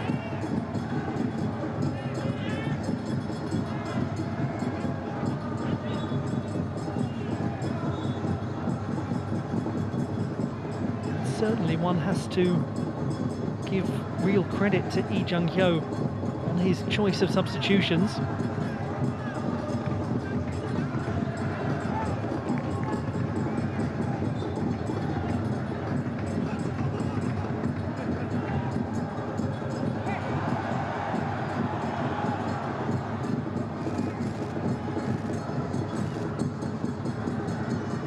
By Iminki, but Vissel Kobe recover it. Loose and patchy, well controlled by Ogihara. In from Osako, and the ball will fall to Ideguchi. Again, a very chaotic atmosphere in the penalty area, and Yosuke Ideguchi from outside of the area with an effort that actually wasn't too bad. The goalkeeper seemed reasonably comfortable that it was going over the top. This is Ideguchi's 25th game in the AFC Champions League, as Osako has got space. For the first time he has a chance. He goes down though and will get nothing. Hayes with a great ball. The counter-attack is on. Iminki to Asani. Hayes will overlap. Asani plays it really purposely to Oh Song. And in the end, it's comfortably into the arms of Mike Howard. What a nice move, though, from Gwangju FC.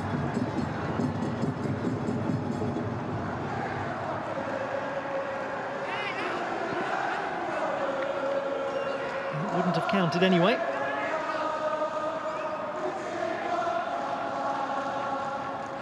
But they did break well. One does wonder about Yasir Asani's option to play in Hayes on the right wing, whether that might have been a better move.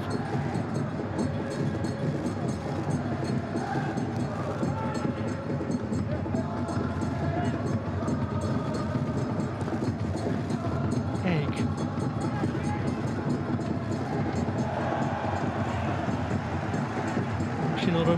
Yoshinori Muto wins the ball.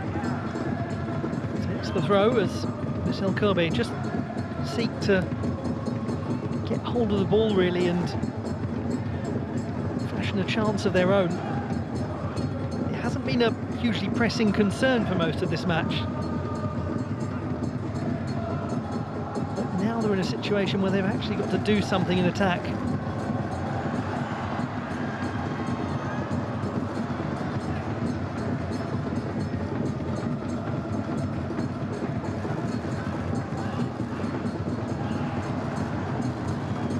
To be a nuisance there and succeeding was Park Tae-jun, who has had a very good game in midfield.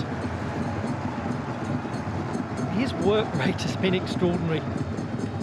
10th appearance for him in the Champions League. He does get taken off from time to time, probably about a third of those games.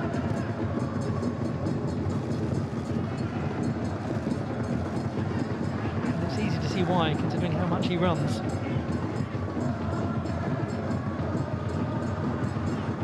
Hayes will just about keep that in play. And has done well to get a little space to provide a cross, and The block was effective. Oh, another effective block. Ideguchi's brought a little steel to the Vissel Kobe team.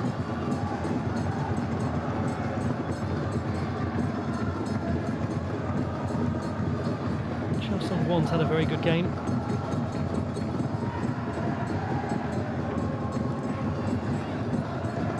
Sejong, very experienced recent signing for Gwangju FC.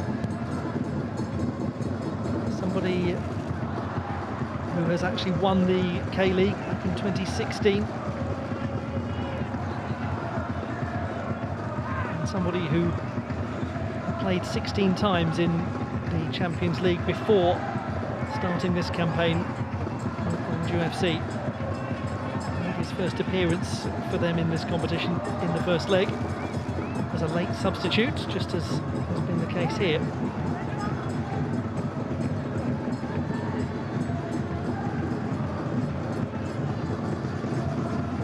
Hirose.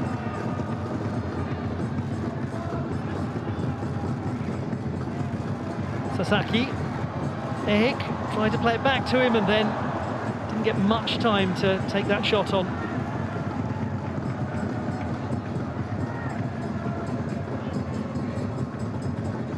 He has scored once in the Champions League, the Brazilian, and it was against a team from the Republic of Korea, for the Yokohama F. Marinos against the Blue Wings, December of 2020.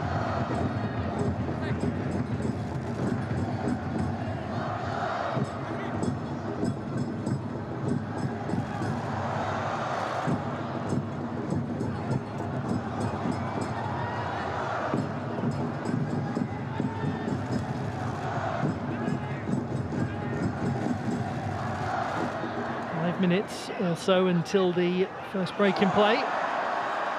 Oh Song. He's wanted it. Instead, Oh Song just playing a lower risk ball. Shasir Asani, crowd getting excited,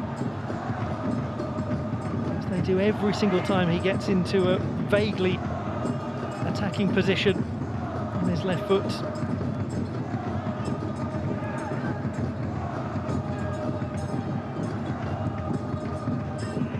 Taejeon.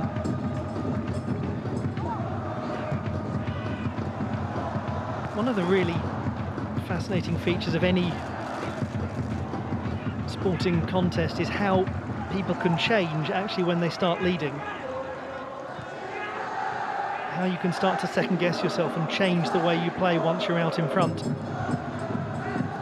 Oh Song, that will ask a question, especially of Iwanami, who was in that sort of position with Park In-hyuk before, where he handled the ball.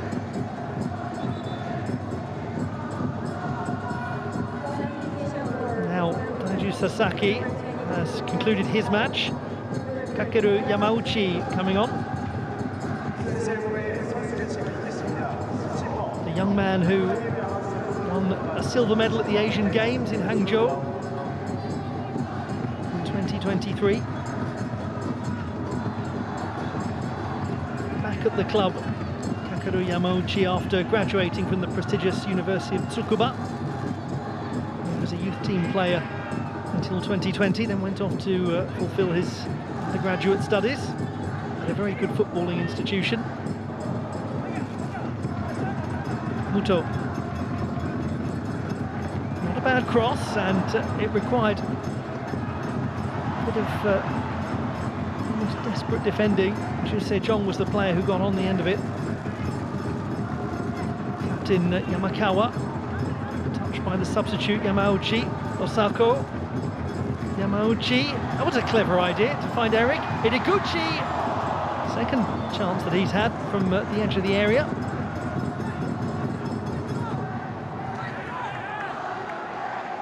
Now, the other end, Park In-hyuk. Just outside the area, I should say, Park In-hyuk down.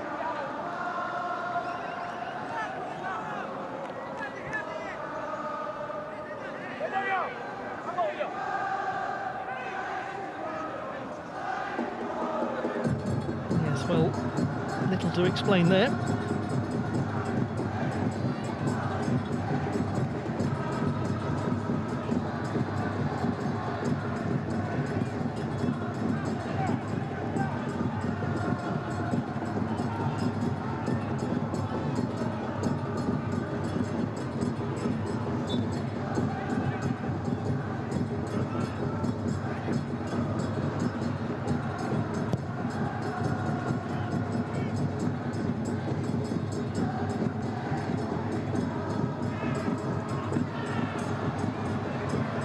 Played back by Kim Jin-ho, and we are very close to the halfway point of extra time in this round of 16 AFC Champions League Elite match between Gwangju FC and Vissel Kobe.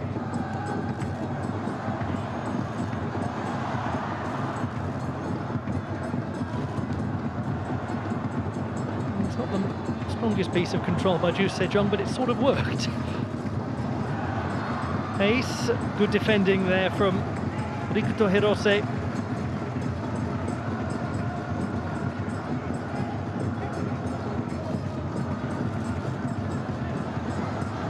Sani, clever ball. Here's the captain, Lee Min-ki.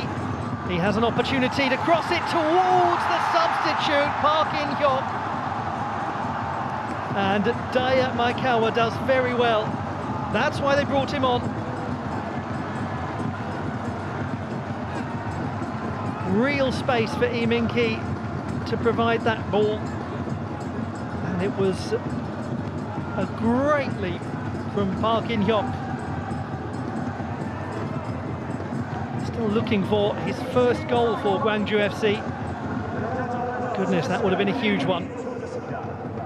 He might well be dangerous from the corner kick though. Oh Song, and takes a little touch of Ogihara. 1 additional minute in progress.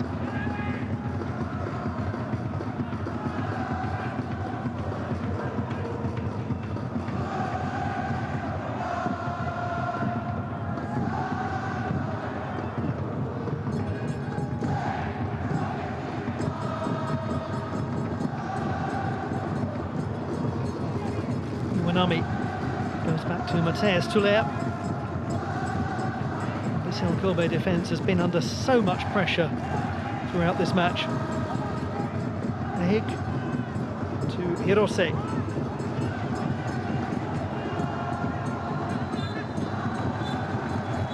And on we go into the second period of extra time.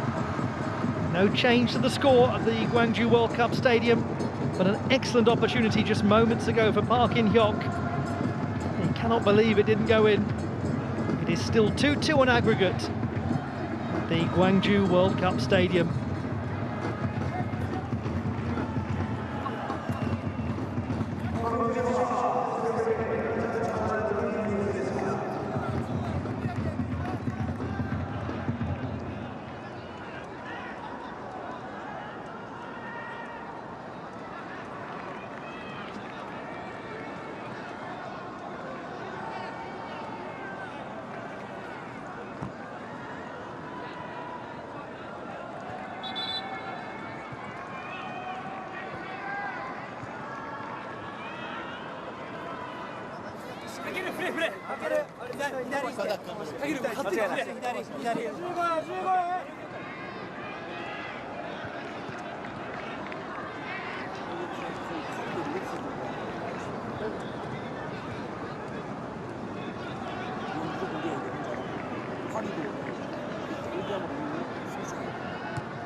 What ferocity in that team talk from Lee Jung-hyo.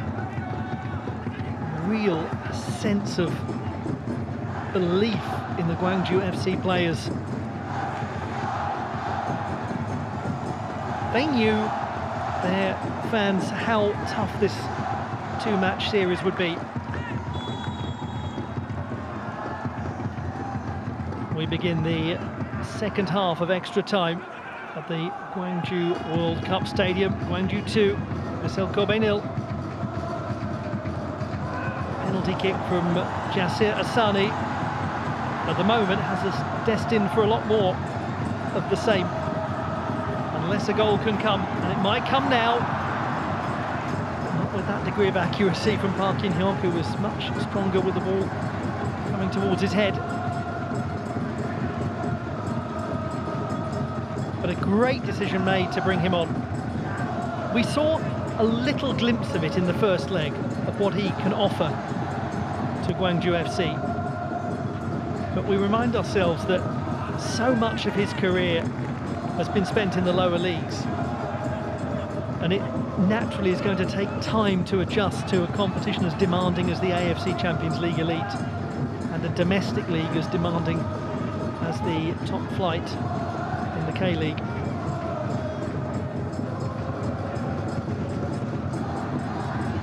Maybe we're starting to see now what it is that Park In-hyuk can offer. We've certainly seen the heart of Gwangju FC in this match. Here's Muto to Osako, just went a little behind him. Instead, it was hit with a real sense of anxiety for the Gwangju FC fans. There was almost a sharp intake of breath as that was placed by Kakeru Yamauchi. He's only scored a couple of goals, and they were both in the league in his first season. Asani. Again, that was really good work to close him down from trying to come inside.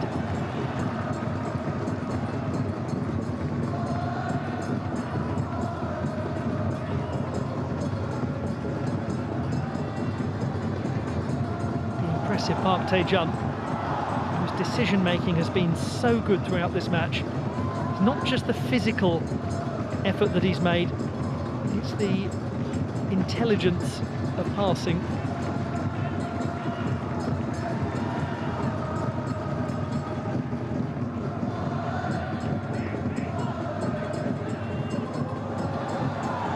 Fortuitous pick up of the ball there for Gwangju FC. Asani, he's got a great opportunity here. Jasir Asani plays it in towards Park. Asani will get it back. What a block! Fabulous from Ogihara. That could be the match-saving block as Asani stares into the night sky and questions the universe.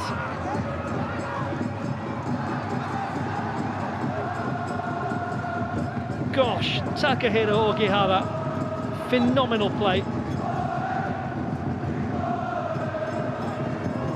I'm sure there were some very worried Vissel Kobe fans as that ball made its way to Asani. The corner kick, tests the goalkeeper, gets a good connection.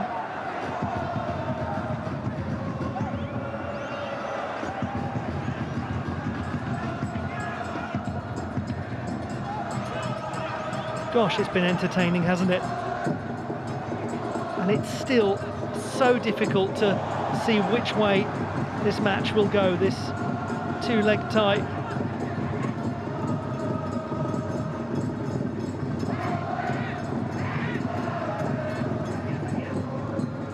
Kim Jin-ho has the ball. Plays it to his captain Lee Min-ki, who's had a really strong game. They all have, the Gwangju FC players. And the Vissel Kobe players actually have done really well from the perspective of not allowing the game to slip away from them when that second goal went in. and they were forced into extra time. They've not collapsed. They are under enormous pressure. It's their third time in the AFC Champions League in all of its forms, and they were semi-finalists in 2020, losing to Ulsan HD. And Park Jong-jin, who scored the first goal for Gwangju FC, was part of that Ulsan team that won it.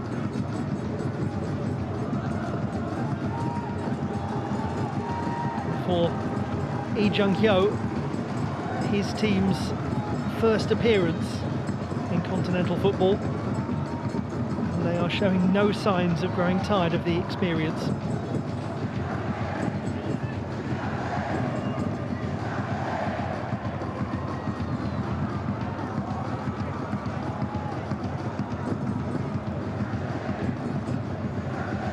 He took over the club in 2022, Lee Jung-hyo, having largely been an assistant manager and coach until that point.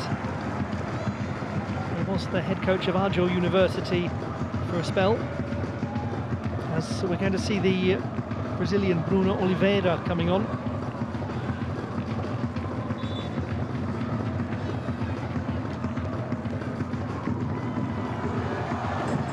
Minsangi is replaced by Bruno Oliveira from Paysandu in the far south of Brazil in Paraná State.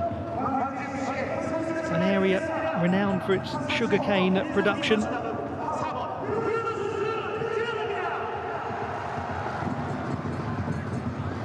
And so far, it's looking like Bruno is going to be part of a team that fights very hard in the next 10 minutes or so to ensure the sweet taste of victory is theirs, because it is Gwangju FC that are really attacking the lead.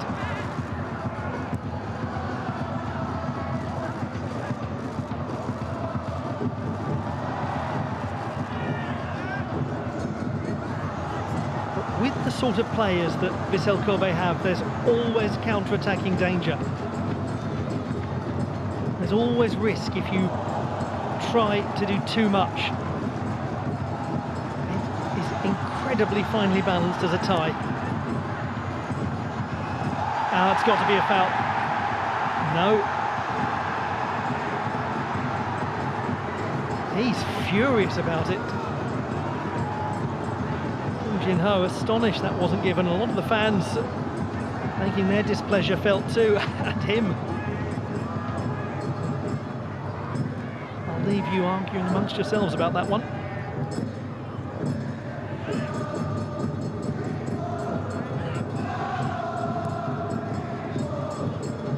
Here is Mateus Tuller. We have Brazilian centre-backs at either end now. Ideguchi, he's done well actually since coming on.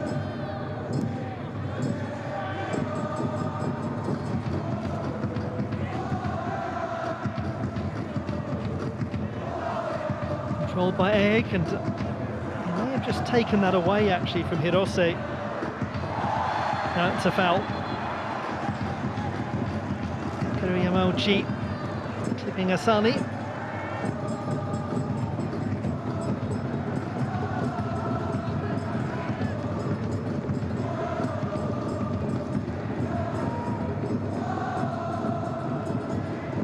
Is he going to be required to take another penalty kick?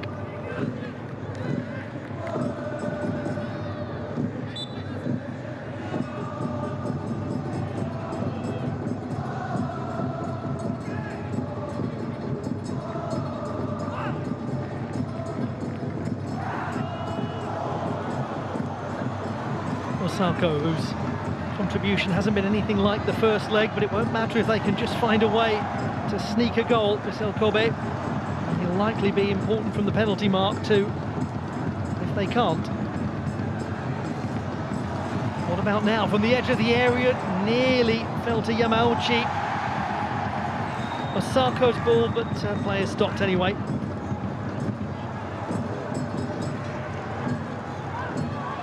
Managers will be contemplating the final decisions as to who will take the penalty kicks.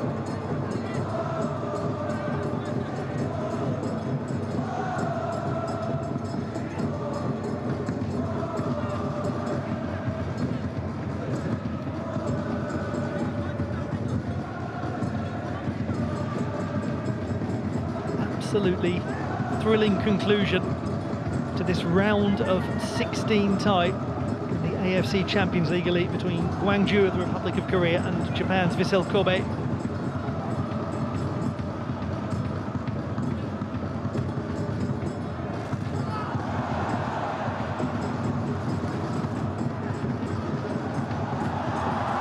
Nice idea from Park In-hyuk to touch it onto Hayes.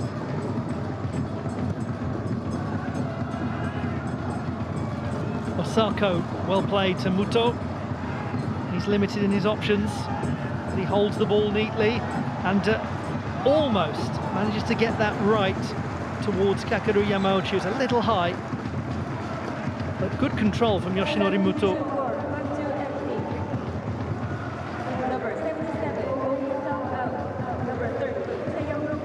One imagines that there will be some very strong penalty-taking options for Vissel Kobe. Oh Hoo-song departs.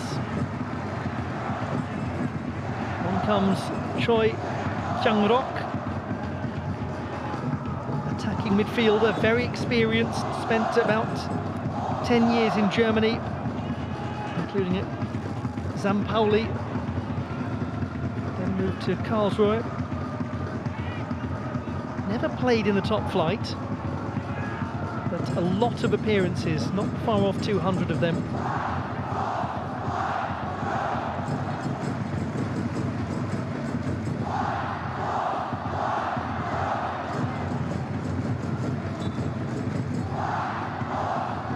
Captain Lee Min-ki with a long throw. And asks the question of the Vissel Kobe defence. They haven't answered that so far, and the substitute almost immediately making an impact. Choi Kyung-rok. Quick attempt to counter by Vissel Kobe. Very chaotic feel at the end of the match. Once again, just as was the case as we got close to 90 minutes, there's no sense of the match fading away towards inevitable penalties. Instead, Gwangju FC doing everything to win it. Vissel Kobe hoping for a counter. Hayes.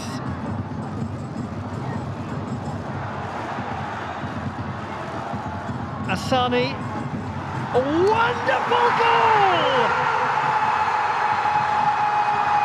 You wait and wait and wait, and when you need him, he delivers! Vissel Kobe have spent 2 matches trying to stop that moment, and they nearly did it. But nearly means nothing in the AFC Champions League Elite.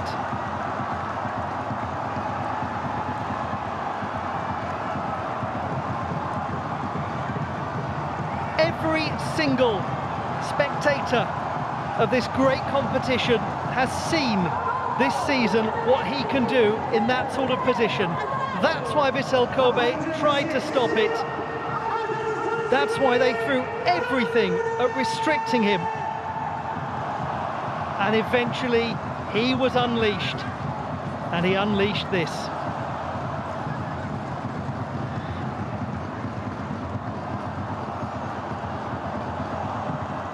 That is unsavable. That, by the way, is why he likes inverted wingers. Just in case you couldn't tell.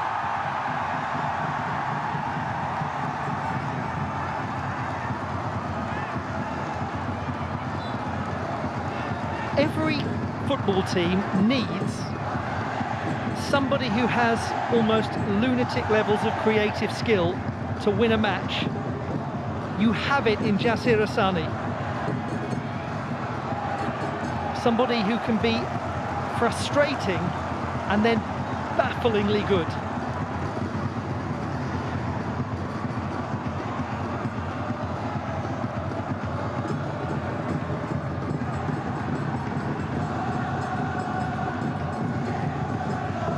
Vissel Kobe now chasing the contest.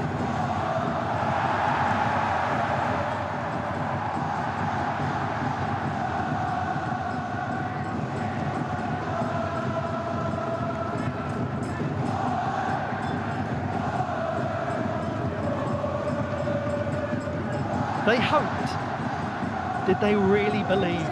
Only they know that. Only you know, if you're a Gwangju FC fan watching this, if you really thought this was possible.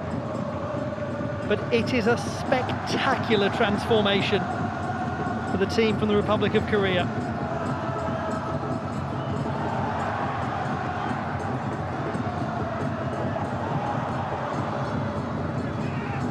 And it's just remarkable that the narrative for so much of this tie has been the effort to stop Jasir Asani doing exactly that.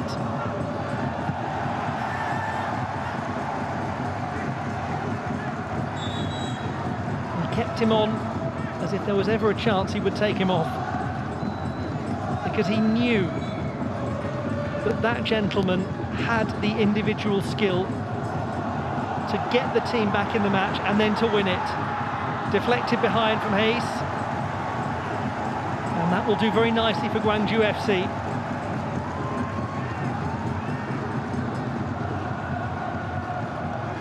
Iwanami with his arms locked to the side of his body after what happened earlier.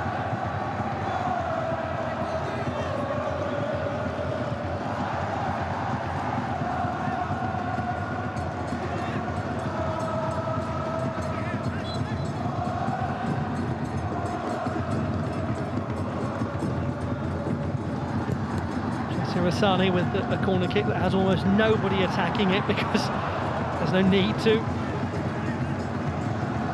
Just about a minute left for Gwangju FC to endure. Stunned Vissel Kobe spectators preparing to trudge out of this wonderful stadium as his team will dance into the night.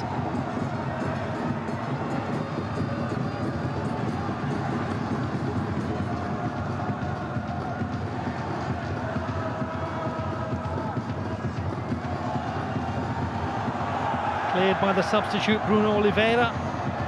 Osako gets back to his feet quickly, another block.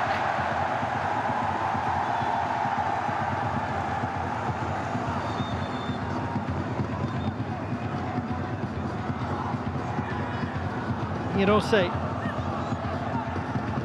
Last seconds of this match. And away. Chasing it, just trying to hold on to it, Hayes.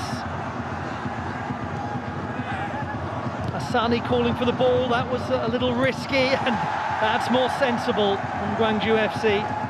And that may be the conclusion.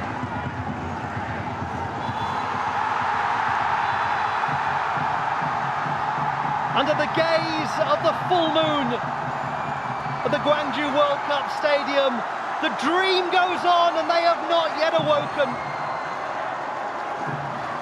It seemed over, it seemed done, but in this ancient city, there's a new name, a new team in town, new contenders for continental glory.